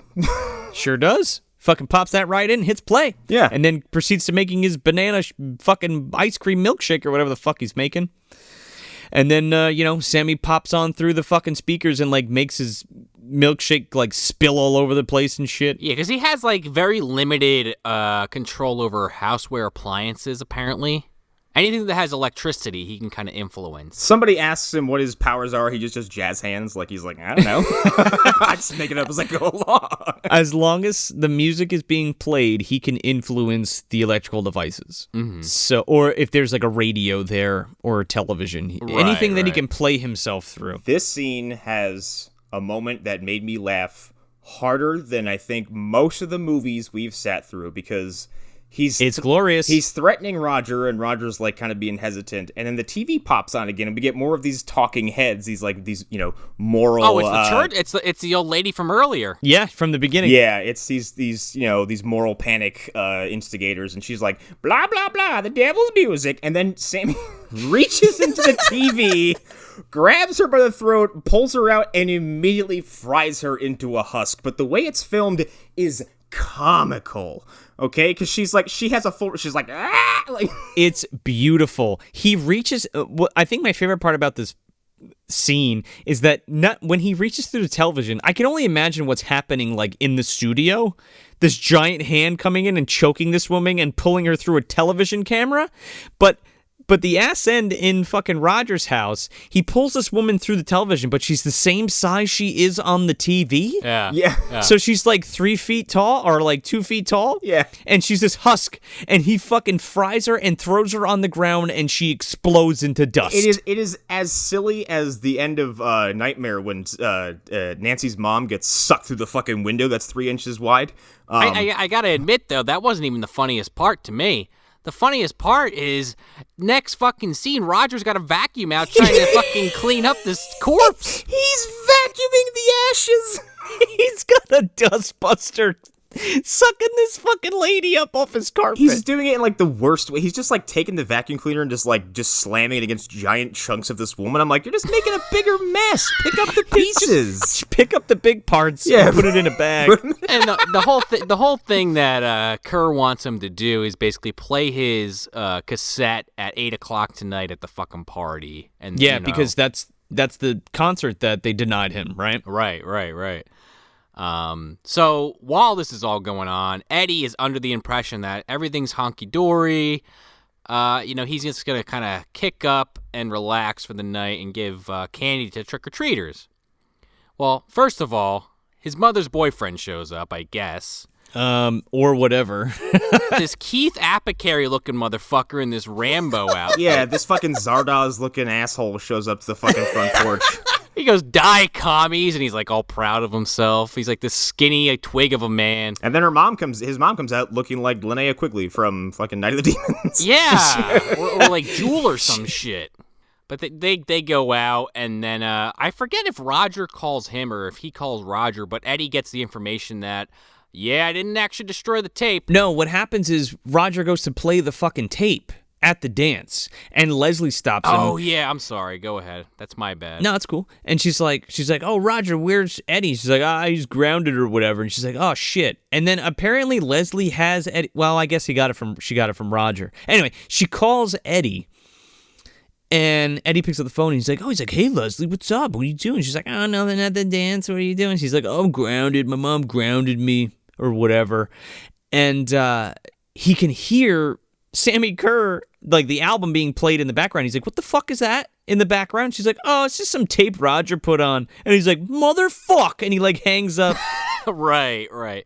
And again, definitely sounds like metal. Everyone in the school hates metal, but they just let this play for several minutes. But they also invited Sammi Curr to that school to begin with, seemingly. Yeah. Right. It's weird. But there's totally other metalheads there. Like, why isn't Eddie hanging out with those guys? I don't know. I'm too much of a loner, I suppose. I guess, but like you hear him like in a second, you hear him like, "Yeah, fuck yeah, Sammi Curr, dude, fuck yeah." Yeah. So he's rushing to the school in his fucking car, and is this the first time his car is fucking taken over by Sammi? Yep. And he fucking Sammi drives. I guess we'll call it Sammi. Fucking drives his car. And I'm getting that Child's Play flashback to Chris Sarandon again. Except this time it ends on Chris O'Donnell as he's hanging off the side of a fucking bridge in this car. So I forgot my suit, all right? I guess he unplugs the radio at the last possible second, right as it's about to go, ass over tea kettle into the fucking river. There's a couple scenes before that where it's like trying to decapitate him. Yes. And it's and it like runs him under a fucking sign, and then it runs him under a fucking Mack truck. And the whole top of the car has been like fucking cut off. But yeah, he stops it. Yeah, not only is Sammi trying to get Eddie away from his next set of victims, he's actively trying to kill him at this point. He's trying to Shane McMahon him. I was hoping someone got that reference. Do you mean Eddie's going to go on top of the Titantron and drop an elbow on Sammi Curr being held down by that Power Ranger you were talking about earlier? Fucking wish it did, but for those who want reference... Whipple's like laughing the entire time, pointing. For those who want reference, there's an old segment where Shane McMahon threw Kane into a limo and then drove it into the bottom of a Mack truck, and it's awesome looking. Yeah, so Eddie escapes, and at the high school dance, they introduced this band to come on. They're like, hey, it's not Sammi Curr. Here's Hold on a second. Because we cut back to the school and Principal Wimbley's on the fucking mic with this like Groucho Marx glasses. And he's like, okay, kids, settle down or whatever. And then like all the way in the background, you hear this guy. He's like, yeah, fucking eat it, Wembley. And he's like, yeah, eat it raw. You're both suspended. Not even. He's like, oh, okay, well, here's our live entertainment, the Kickers. He says it like he's like, here's the Kickers, which is, I don't know why that band name really makes me giggle. It's stupid. Well, it's short for shit kicker. Kick him off the fucking stage. Yeah. because like it's like a Bon Jovi knockoff group. Yeah. This band has no fucking loyalty, by the way, because their fucking lead singer is inspecting this speaker for whatever reason, because there's some electric jolts coming off of it. Well, the singer's like, they're super nervous. He's like, okay, where are the Kickers or whatever? And his like guitar's like all out of tune and shit, and he like leans down to like go tune his guitar or whatever. Well, yeah, and so then he's looking at the speaker, and then Sammy fucking reaches out and I guess just like pulls him through the speaker, resulting in his death. Nobody in the band reacts, nobody in the audience reacts, and Sammi Curr is now just up there ready to sing. He grabs this guy by the throat, pulls him into the speaker, and there's an explosion. Oh, yeah, you're right. I'm sorry. And then the fucking guitar goes sailing through the air, and then everybody's like, whoa! And then Sammy appears and catches this fucking guitar, dude. And then the coolest shot of the movie happens. He puts on the fucking guitar, and you're just like, oh, shit. Here's Sammi Curr. This is like one of those things. My buddy Dan put it best when we posted the fucking promo, like our first promo for our Trick or Trash. He's like, man, when you see that fucking leather-clad hand smacking that fucking leather-clad pants, like, that's Halloween, dude. That's the shot I'm talking about. That shot is so fucking cool for some reason, because it's just this low shot of like Sammy's, like, it's just the right side of his waist is visible, and he just takes his fist. And there's no music. There's virtually no other sound except him. And he's just patting on he's fucking slamming his wrist against his waist, like trying to get some energy into the building, and just keeps going until everyone's finally fucking into it. But the way it's filmed is awesome. And they're fucking clapping, and then all of a sudden fucking the drums kick in. It's like, down. And then it fucking just gets into the fucking title track, dude, Trick or Treat, and it's just the fucking coolest shit, man. Every fucking time I watch this movie, I'm just like screaming at the television, because I'm just like, fuck yeah, this is amazing. Like, it's the whole concert, and like Sammi Curr's doing fucking backflips, and he's fucking singing the song and all this shit. It's so fucking great. And again, like, Tony Fields was a professional dancer, and I didn't even realize that. I was about to bring that up, because he does like a fucking front handspring on the stage or some shit, like, and it didn't cut away. I'm like, oh, that wasn't a stunt man. And then he's like fucking fist pumping and shit, and like doing backflips and cartwheels and all kinds of shit. It's so good, man. And they play pretty much the whole song of Trick or Treat by Fastway. Well, you know, they gotta give time for Leslie to, go change in the bathroom and Tim to wander off.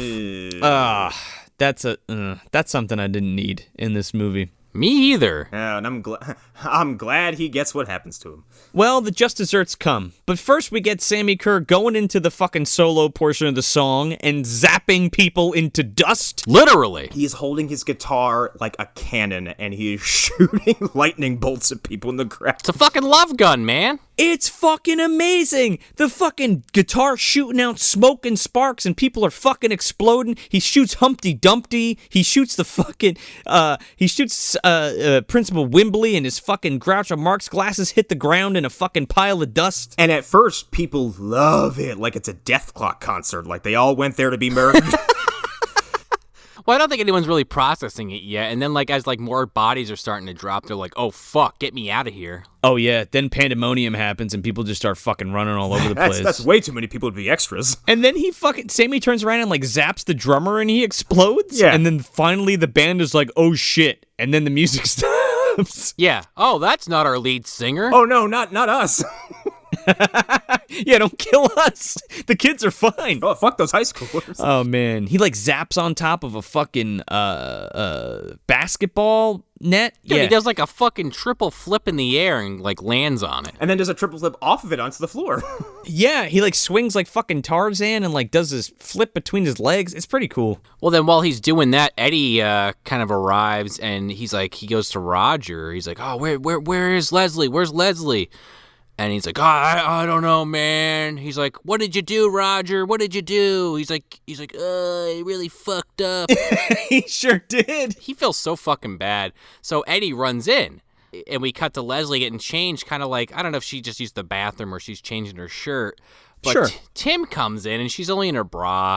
And he's fucking pissed drunk. Dude, he's pissed drunk. He's in the women's locker room, and he's harassing this poor girl right after his girlfriend was essentially, like we said, like attacked by this ghost and put in the hospital because her ears are fucking burned to the headphones on her head.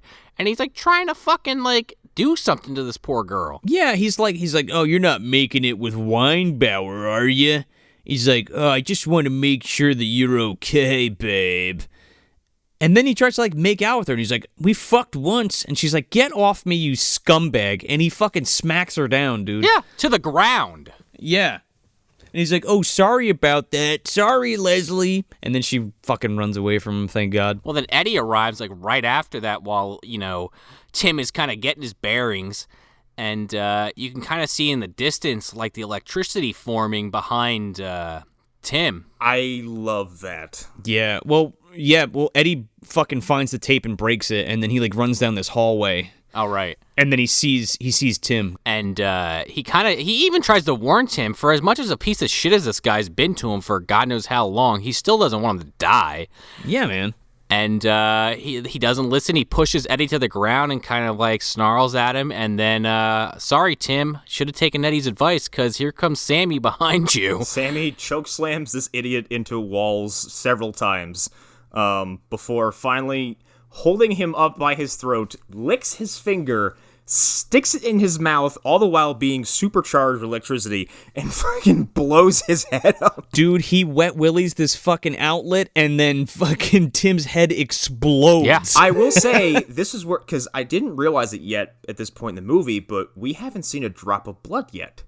And this is where I was expecting a money shot, and instead, they got around that by just having this massive explosion of sparks. And I have to say, to this movie's credit, it doesn't need any gore. It doesn't need the gore. No, it works. Yeah. No, it doesn't need it at all. And I thought that was really interesting because you don't even see his head actually explode. It's if this was released today, barring language, it's PG-13. But I'm on the same boat as you, Connor, because I was thinking the exact same thing. And then like when it was almost like a light exploded, kind of was like the effect they were going for.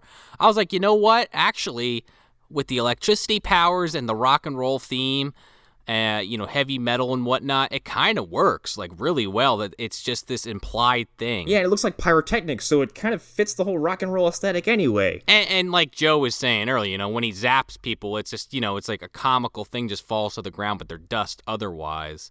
Also, P.S., whenever he shoots, like, any electricity, it's totally the proton beam sound from Ghostbusters. Yeah. But I'm totally fine with it. Yeah, it's okay. So then he gives chase to Leslie and Eddie. Yeah, who are on foot now because I forget. Basically, he kills Tim, and Eddie and Leslie run off. But at this point, the cops have showed up, and they're trying to corral everybody. And you kind of hear one girl crying, "Oh, my best friend, she was standing right next to me." Okay, with this scene, because this audio is coming from... Okay, I didn't know where the audio was coming from, but there's a shot where they're taking someone in a bear costume. Yes. Oh, yeah. Like a really creepy-looking bear costume out in a stretcher, and I thought that was who was talking. Yeah. And then the camera pans over, and it's a different woman altogether. Yeah. It looks like the bear from Rock-afire Explosion on this fucking stretcher. Yeah, and she's like, oh my god, it was terrible. I saw my friend die and blah, blah. And then I'm like, oh, the bear's not talking. Oh, it's this chick. And she's like, I told you, it was Sammi Curr. And she's like, the dead rock singer? Oh, we better check the punch there. Yeah, LSD. Yeah, right. There's like people dying and exploding and shit. Yeah, sure. It must have been the LSD. It's been 25 years since I consumed LSD at a party. Doesn't really explain all the vaporized teenagers, but whatever. I mean, let's be real. If Gunner would go down and vaporize people if he chose to. I think like him and he's like, go down there, Charnetsky, and wrangle up that Sammi Curr character. He's causing too much havoc. Why don't you do it? Because I could vaporize the planet with my pinky. He turns, he looks at Charnetsky, and Charnetsky's just like neck deep in a fucking barrel of chicken, so he ain't going. I've already had a whole bottle of Bushmills. Good night. Where's that kid Mark? He could bring me my roll. Don't forget the honey. He fucking imbues Eddie with the power to stop Sammi Curr. Oh my god. Does Charnetsky go home and just dive into a giant pool of chicken wings like Scrooge McDuck? Oh yeah. I'm sure he would love to, but he's basically Radagast, so he's not warranted that kind of luxury. You're talking about his fucking Nirvana, dude. That's what he dreams about. Gunner has the pool and he keeps asking to use it, and he's like, no. It's my pool of chicken. It's my pool of chicken wings. You're not gonna fill up my pool of chicken wings. The pool that Gunner has is where he stores Drainiacs and Phantasms and Mosquitoes. He doesn't want it all clogged up with chicken wings and stuff like that. It's my central containment unit. It's like Ed and Lorraine Warren's fucking museum of touched artifacts. Cursed artifacts? It's just empty pool and it's just piled in there all crappily. Like, it's just tosses them in when it's... He has a fucking reporter coming. It's Clark from Monster in the Closet, like, doing a story on it. So you just toss them here when you're done with them. Yep. The light is green, the trap is clean. It's a magical pool. So, Gunner, why don't you destroy the artifacts after you excise the ghosts? Well, we think it's better to keep them inside the box, if you will. Also, I'm going to open a museum in Las Vegas and charge people $45 to come look at them. Don't worry, Connor. We've already got that in New Jersey, that new fucking mall that has a $100 Nickelodeon attraction fucking thing. Sean, I was also referencing Zach Bagan's museum out here. Gunners, believe it or not, believe this bucket of chicken is there. $25. Gunners, believe it or not, is a single room with just a Drainiac and a glass case. Here's a mosquito thing. Here's a mosquito proboscis. The last Biff is talking to a cop, and he's like, oh yeah, that Eddie guy, it's all him. There he is. Yeah. Oh, actually, we did forget one scene. As they're escaping from Sammi inside the school, he kind of corners them by the circuit box. Yeah, it's before they leave and they run out. Oh, this has that visual effect I was talking about. Yes. Because he's kind of like, I mean, I know we've kind of talked about it, but this guy is like super intimidating. Yeah. And the way that he's lit and everything, and just all the set pieces, just it's so good. Anyway, sorry. Go ahead. So they're trying to break into this box, but it's locked and they can't get in time. So as it's the main breaker for the high school, by the way. Yeah, the breaker. They're cornered by Sammi, and Roger kind of runs in with a crowbar, and he's like, I gotta do this. I gotta do something right.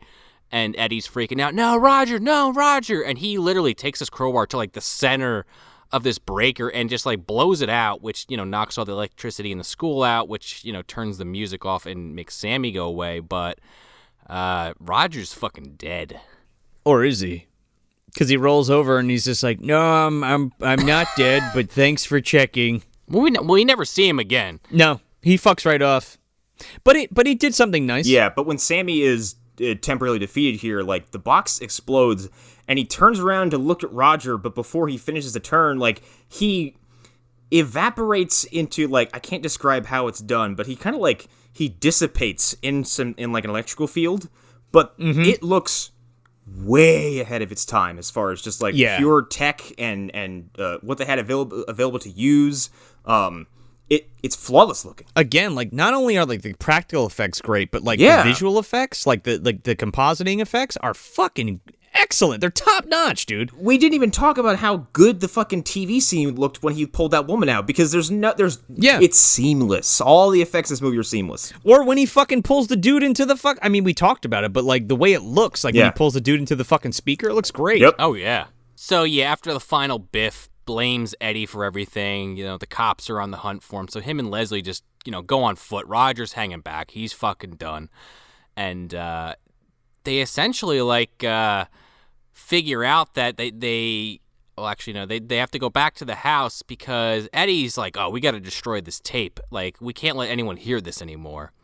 But they got to stop at his house. So they go to his house, or they're like, oh shit, the radio station he remembers, right? Right, and then he has to go home because he needs a car. He has to go home to get his car. So he's like, fuck the radio station. We got to get to the radio station. Like, even though I destroyed the tape, because he, like, breaks it all down to Leslie, where he's like... Yeah, he destroys the tape at the dance. He's seen pulling the tape out of it. Yeah, and then Leslie's like, what the fuck's going on? And he's like, I released a demon by playing a record backwards. And she's like, what?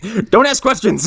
Well, first she doesn't believe him, but he's like, either believe me or don't, but this shit's happening. And she's like, all right, I'll take your word for it. This is pretty wild. There's even one part where he's like running away and he's like, what are you doing? And she's like, following you. He's like, why? And she's like, I don't know. Yeah, well, and he has to go back to hit the house because, you know. To get the car. Yeah, because his car, you know, we didn't really go into super detail with that, but his car literally was like lit on fire and shit. Like, it's fucked. I think he's going to get his mom's car. Right, because his is fucked.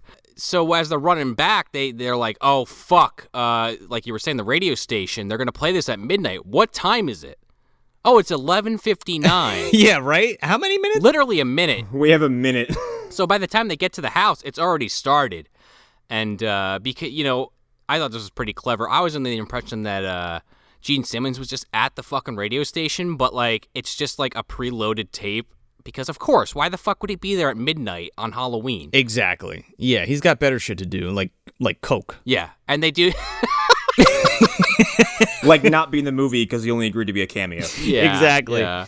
But it's like they do like that kind of classic metal late night thing where it's like they play the record backwards because, oh, it's Halloween and it's his last record. Dude, I would be fucking tuning in at midnight on Halloween too, drunk out of my mind listening to fucking Sammi Curr at a Halloween party. If it was 1986. Well, it's either that or you got to put on Pink Floyd over Wizard of Oz. You know, take your pick. Well, that's for later when I fucking smoke my doob.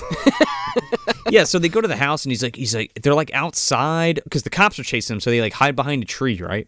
And they're like in front of this house. They're not at his house yet. And they're like, oh, you hear that? And it's like music playing from inside the house, and fucking Sammi Curr blows out of this fucking window. Oh yeah. With, like, sparks and explosions going off in the house behind him. It's amazing. And they run off, and this cop pulls up. Well, and he goes to report because he sees Eddie, and then he's like, and some fucking freak, and he gets out of his car with his gun, and he's like, stop. This guy does not even give Sammi Curr, like, a half a second before he opens fire on him. He's like, stop right there, son of a bitch, and he shoots him with a fucking taser. Stop and I'll shoot. And the only cop ever without a fucking pistol. I like how they did this, though, because, like, they were totally around. Like, the tasers were totally around. Like, non-lethal force, right? It really feeds into the whole, like, electric fucking power theme. Yeah. So he shoots Sammi Curr, and Sammi Curr grabs this fucking cord that he just shot into him and sends this wave of electricity through this guy and blows him out of his fucking shoes. Yeah, it's great. It's very road runnery, but it's effective as hell. It's fantastic. Yeah, for some reason, it's cartoony, but it never feels that way. Right. Maybe just long enough to get a laugh out of it, but then you're like, oh, wait, this is still a serious threat. Also, grabbing the wire attached to a taser and sending it back at someone is fucking badass. Oh, yeah. Fuck yeah. So he follows them to Eddie's house, and Eddie's like, oh, run in and get the keys. They're in my pocket in my bedroom. And he starts beating the shit out of it. He, like, starts destroying all the radios and stuff, and they keep all trying to turn on because Sammi tries to keep getting out of all of them. He, like, busts the TV, and there's, like, fucking 10 radios in this house, right? Well, he destroys the fucking toaster oven and the blender while he's at it. Yeah. It makes me think of, like, how many TVs are in your house, right? And if you had a demon that was trying to get through a television, how many would you have to destroy? If someone suddenly weaponized them against you because you've never thought about this idea? Exactly. Well, again, it's, I can't believe I'm referencing this twice in one episode, but Monster in the Closet, man, they're destroying all those closets. Like, what are you going to do after this crisis is over? You're rebuilding all those fucking closets. Like, For sure. Eddie's mom had to rebuy all these appliances. But, like, what's so great about this film too is, like, in an era, okay, so we fucking take it so much for granted because we carry around our phone, our radio, our television, all of our entertainment is in one device now, right? Yeah. But back then, you had the television and you had the radio, and you're always listening to the radio. You listen to the music station or, whatever, right? And the record Right. player, because a lot of people still had those because Sure. it was still kind of a thing. And there was tapes. There was tapes too, but you still listen to the radio like a lot. Yeah. So there's all portable radios throughout the whole fucking house. I was thinking about that too. Like, not that I'm advocating to remake this film, but I was just thinking about how they would make this today, and I don't think they could. No. The proverbial they. But I think it would be interesting to do like a similar concept. Like, it's Sure. all in your fucking phone now, and like how do you take care of that problem? Because you really can't. He can only get to you if you're listening to his music through an exclusive deal on Pandora.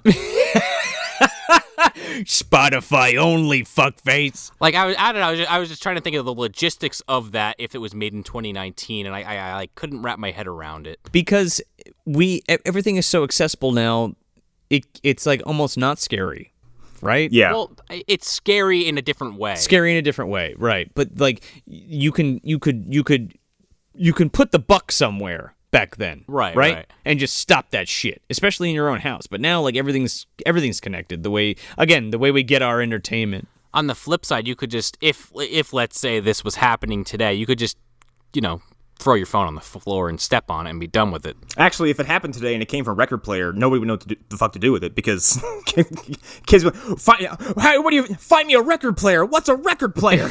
A what? I don't know. I feel like record players are kind of coming back.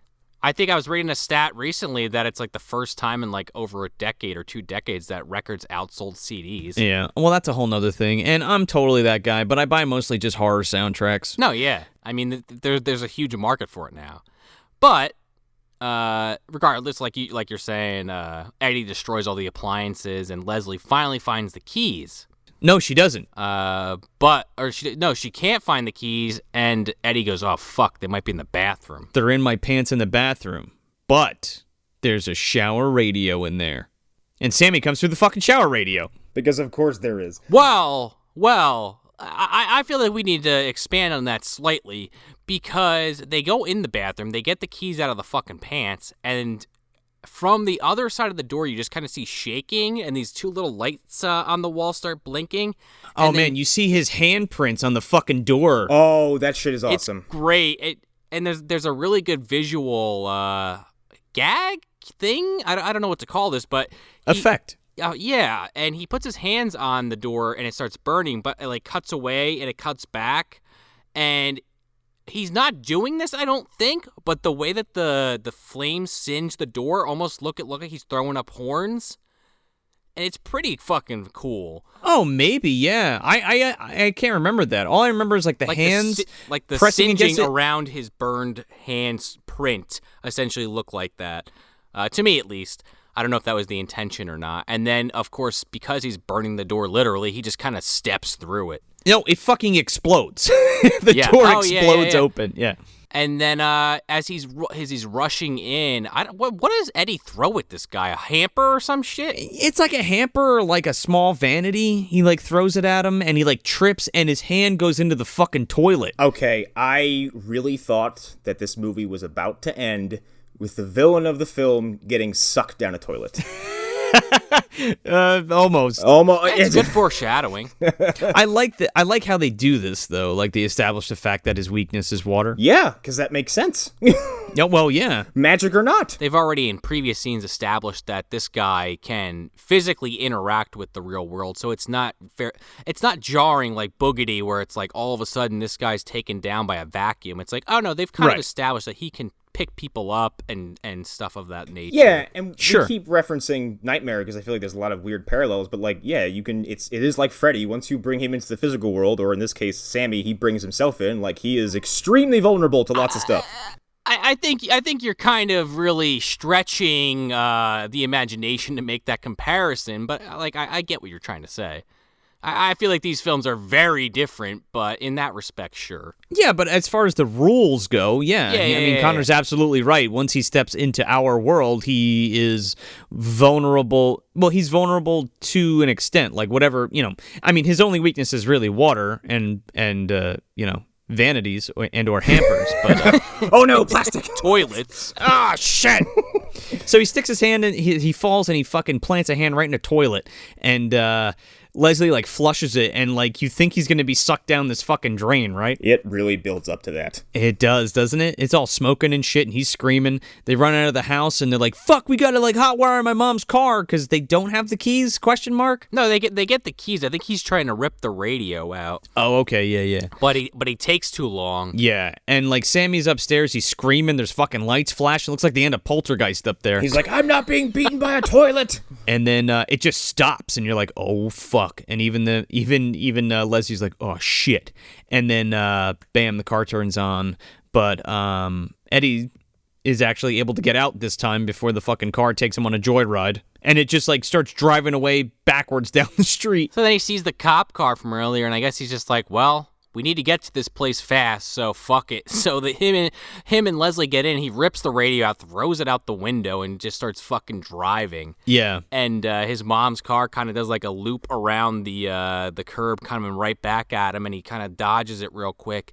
And then I guess just for shits and giggles, Sammy has fucking Eddie's mom's car just crash into another car and tip over, just for fun.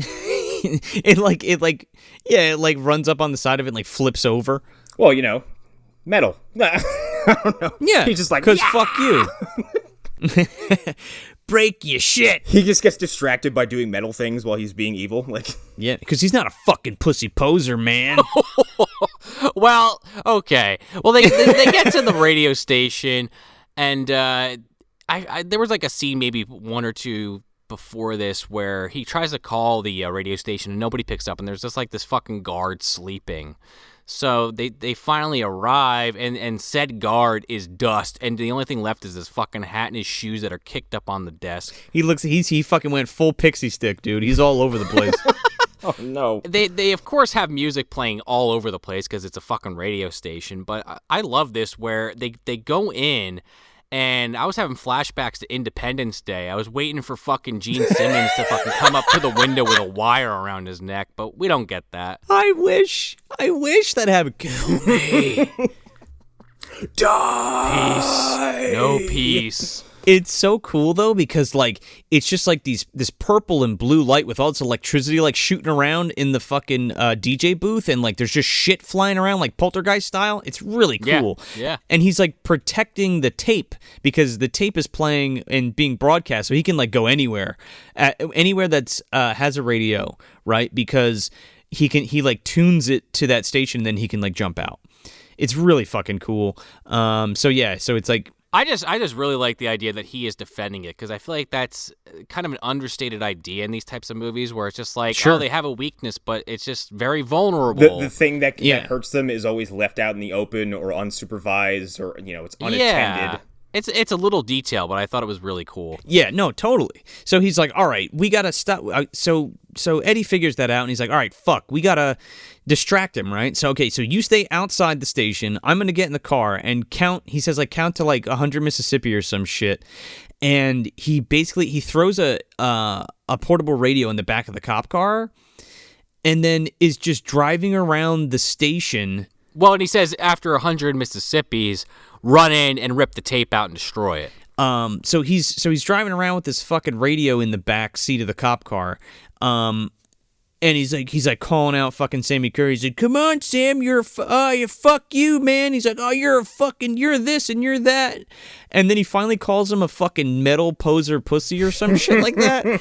And that pisses him off so bad that he jumps through the fucking radio into the back of the cop car. But there's the grating there, right? So you can't get to the front seat. And he's like trying to like rip it off and rip it apart. He's just like supercharged electricity at this point too. It's flying off his body. Yeah, and I don't know if I'm reading too much into this, but I could have sworn when it was cutting back between him driving the cop car, like really gunning it like 88 miles per hour. Oh, you see some serious shit, dude. Yeah. Leslie's standing in front of this like this fucking tower, this radio tower, and you can kind of see, at least unless I imagine this shit, you can kind of see electricity coming off the tower, and my thought is like, he's ready to just kill Leslie to fuck with Eddie, but Eddie insults him one too many times, man, and he can't handle it. He blows his fucking chance for, getting out of this with a, getting out of this, I'd say alive, but that's the wrong word. I can't think of the right word. Well, yeah, without being foiled, I think. Yeah. Because he like traps Sammy in the fucking car, and this fucking car is driving, and then at one point it's just like full of smoke and lights because he's just like trying to like burn his way through this fucking gate. Yeah, because he like we said before, like he still has to obey some rules of physical reality, so he can't just reach through this fucking cage. He's trying to pry his way through it. And he's managing to like rip it open. So then fucking Eddie fucking is just like, fuck you, man, and he drives off the same bridge that Sammy tried to kill him on earlier, and he just fucking nosedives into the bay, and Sammi Curr is no more. I guess the implication is he basically short circuits him. And he defeats him that way. Also, I don't think Eddie would have survived this. No. I mean, he definitely he should have passed some tips over to Ray from fucking Venom to help him get out of that situation. Roll down the windows before you hit the water so you can just kind of crawl out. Yep. No big deal. Get bit by a couple voodoo snakes and you'll be gold, man. No worries. They definitely won't live inside your body and control you. No. Kill Red Man or anything like that. Would you rather be controlled by Sammi Curr or voodoo snakes? Sammi Curr. Yeah, I think that goes without saying. Yeah, that's a lot more fun too, huh? You don't rot or anything. You just electrocute people. You don't become a personality-less, drone who, I don't know, is kind of a poor slasher villain. Oh, you're a corpse with snakes inside you. I mean, to be fair, when Ray is taken over by those snakes, as far as we know, his soul goes to wherever it goes. But Sammy, he sold his fucking soul to Satan, so we all know where he's going. So maybe I change my vote to I'll just be Ray and be a zombie, and, my soul's already gone. I have no concern over what my body does when it leaves this plane. You think so? Because he's going to be fucking hanging out with Charles Lee Ray, dude, in Damballa. I think all three of them are hanging out, honestly. Like, they're all kind of in the same circles. No, man, they abide by different gods, man. You got Damballa and you got fucking Satan. That's two different guys. Yeah, I guess you kind of called my bluff there. They're in separate motorcycle clubs in the MDU. Yeah, they sure are. But they all go to the same bar. Oh, yeah. But they're always fighting in the parking lot. Yeah, well, yeah, the one at the end of the universe. There's no fighting in the bar. You have to do it outside. No, yeah, oh, yeah. You can't. I can't let you fight in the bar, son. Go outside. Charnetsky's bartending. Charnetsky's the bartender. Oh my God. This is getting too real. So Sammi Curr is foiled, and Eddie is not dead. He pops up like the fucking Ninja Turtles at the end of part 2, and he's like, "Oh, we're safe." He pops up like like what's his face at the end of Deep Rising, like. Oh yeah, he's fucking Pantucci. It's probably not a reshoot. They probably just had him live, but didn't want to film him getting out of the car. Well, then it cuts back to Leslie just totally destroying this fucking radio station equipment. Dude, it's not just ripping the tapes off. She hits it, rips the tapes off, fucking pushes over the goddamn recordings, whatever, the tower, and fucking. It just explodes. Probably about $50,000 or $60,000 worth of equipment she destroys in about a minute flat. Via 1986. Yeah, I'd like to know the inflation on that one. It's a lot of big, bulky shit that she's just tipping over and watching it explode. Oh, yeah. Essentially the money that Pluto Nash made domestically. But, yeah, so she destroys everything, and then I guess it cuts to morning. And Eddie's coming into the fucking radio station, still wet. God knows how many miles this guy had to walk. Yeah, right? What the fuck? Took the bus. Just drop me off at the radio station. Don't worry about Just drop me off at the radio station. Where did you come from? The Bay. Don't worry about it. Don't ask me questions. Guy's probably covered in fucking some kind of slick grease or some kind of like thing, virus crawling all over him. He probably smells like shit, too. So he gets to the radio station. And then he has a bit of a closing speech, but I don't remember what the fuck he says. He wakes up Leslie because she's sleeping, and then they kiss, and he's like, it's over. And then then it's the same opening shot of Gene Simmons, where it's like the microphone near his mouth, and he's like, wake up, sleepyheads, it's party time. And then it cuts, and then we fucking kick up that Fastway track again. And it's awesome. And the credits roll, and you're like, fuck, that was such an awesome movie. Yeah. And that's it. Yeah. Trick or fucking treat. Trick or fucking treat indeed. So yeah, guys, what treat is this on our treat bags? I got this. And I'm just going to go right for the gut here. This is a fucking king-size anything you like. So for me, it's one of those fucking that 4-pack of Reese's peanut butter cups that you get from like maybe one house a year. This movie's awesome. It's really engaging. It's fun. Its lore is wacky and interesting. The special effects are great. Sammi Curr is awesome. I kind of wish we had more of him. Not horror sequelitis more of them, but maybe one or two more. And I kind of think this deserves to have a higher profile than it does. The Gene Simmons and Ozzy cameos are fun. This movie's fucking fun. It's hard to describe as anything else. It's really amusing, entertaining, and everything about it just clicks. And outside of that, I don't have much else to add. I love this movie. I'm glad you liked it. Yeah, it's awesome. You know, I said this about Night of the Demons last year. I said that was a king-size Snickers bar for Night of the Demons, and that is probably one of the highest compliments I can give a film. But this is also a king-size candy bar as well. I'm going to have to piggyback off that, Connor, because goddamn, but I would say this is a king-sized whatchamacallit. Okay. And if you don't know what a whatchamacallit is, it's like... Now that's a name I haven't heard in 25 years. It's like, not only is it a nostalgic candy, they still make them, but like it's like wafers and peanut butter and fucking chocolate and caramel, and it's fucking amazing. Just like this film. And I mean, we got Kevin Yeager doing the effects. We got fucking Fastway kicking up that fucking hard rockin' track. We got Tony Fields as Sammi Curr being amazing. Probably one of the best bad guys ever in a 80s horror movie for sure. Maybe even horror in general. It's just such a well-made movie. Like the story is really thoughtful and planned out really well and executed extremely well. And I know Sean said the guy who directed this directed like Air Bud and all that dolphin bullshit, but like Yep.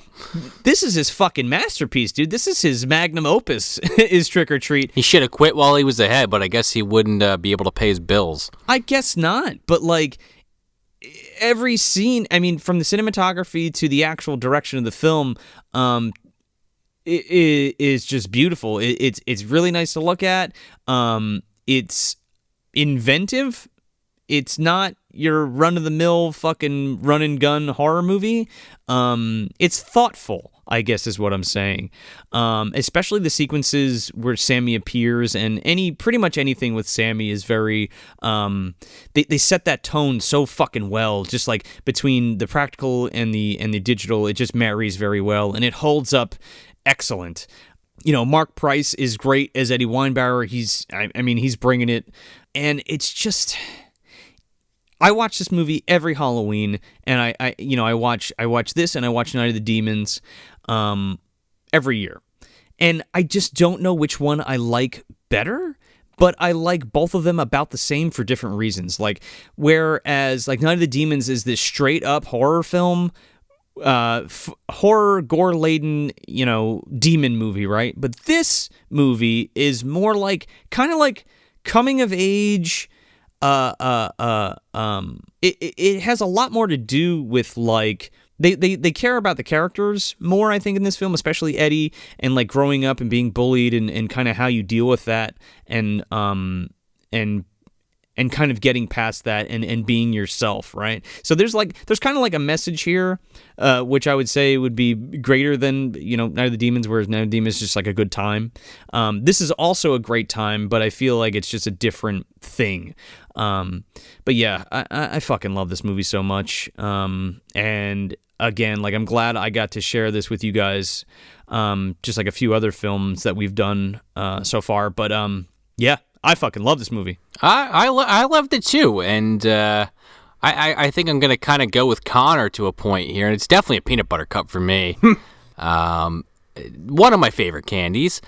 I think, Joe, you said, did you like Night of the Demons or Trick or Treat better? And you're kind of conflicted. I would say I probably like Night of the Demons better, just because it just kind of checks every box I'm looking for in a horror movie. Sure. But this checked different boxes for me, where it's like Joe had been telling me about this movie on and off for years, and I just never got around to watching it. And then now that we did it for the show, I'm glad I watched it. Like, I feel like I'm definitely going to have this on rotation every year, too. It's a fun movie. It's a concept that I haven't ever really seen in this context. Like, Joe, you had mentioned earlier in the episode, there's some other films that kind of crib on this idea. Yeah, Black Roses comes to mind, and even that Deathgasm that just came out, but... I'll check out Black Roses. I like the name, if nothing else. Black Roses is the film to watch, but yeah. I started Deathgasm. I never finished it. Yeah, pass for me on that one. But but like Trick or Treat is the film that pulled this off perfectly. Yeah, but I'm sorry, yeah. I didn't mean to interrupt you. No. And I really liked how it panned out. Like, maybe the first minute or two, I was like, okay, what am I getting into? And then, like, the rest of the film, I was, like, pretty much glued to the screen. And I can't say that about a lot of the movies we do for this show. Like we talk about this sometimes, where it's like we try to do movies that we like to talk about, but like we talked about in this episode, unfortunately, we have stuff like Dragon Ball Evolution that just keeps fucking coming back to haunt me. This was not one of those films. This was kind of like Deep Rising or Lawnmower Man, which were both films this year that I really enjoyed, and I didn't really have anything too negative to say about. So, yeah, Reese's Peanut Butter Cup all the way, baby. In fact, it's one of the pumpkin-shaped ones. Yes, it is. Oh, see? Yeah, there you go. You want to know why? Because the pumpkin ones fucking taste better, man. They do. Because there's more peanut butter. Not even that it's more peanut butter. It's just festive. It like literally tastes better because it's shaped like a fucking pumpkin. And they actually kind of look like pumpkins, unlike the Christmas ones that most of the time just come out looking like turds. They're supposed to be trees, right? Sure, that's what they're going for. It's a concept that doesn't work nearly as well. Zebra Cakes figured this shit out years ago. Reese's, get your stuff together. But yeah. Really, really enjoyed this film. So that's it. That's Trick or Treat from 1986. Thank you guys so much for enjoying our Trick or Trash month and for participating in our Trick or Trash giveaway. This will be the last episode we do that for. So thanks for playing, thanks for listening, and happy Halloween. Hey, everybody, if you want some more bad movie goodness, you can check us out at MovieDumpsterPodcast.com. Subscribe to us anywhere you get your podcasts, and make sure to leave us a 5-star review if you dig the show, because it helps us get out of the bottom of the dumpster and into more eardrums. Yeah, and if you're on the social medias, you can follow us at Movie Dumpster on Instagram, Facebook, and Twitter. I'm Joel Escola. I'm Sean O'Rourke. I'm Connor McGraw. Welcome. Oh, it's starting over. Oh, no. I'll talk about this again for 2 hours. Thanks for visiting the dumpster, and happy Halloween. Day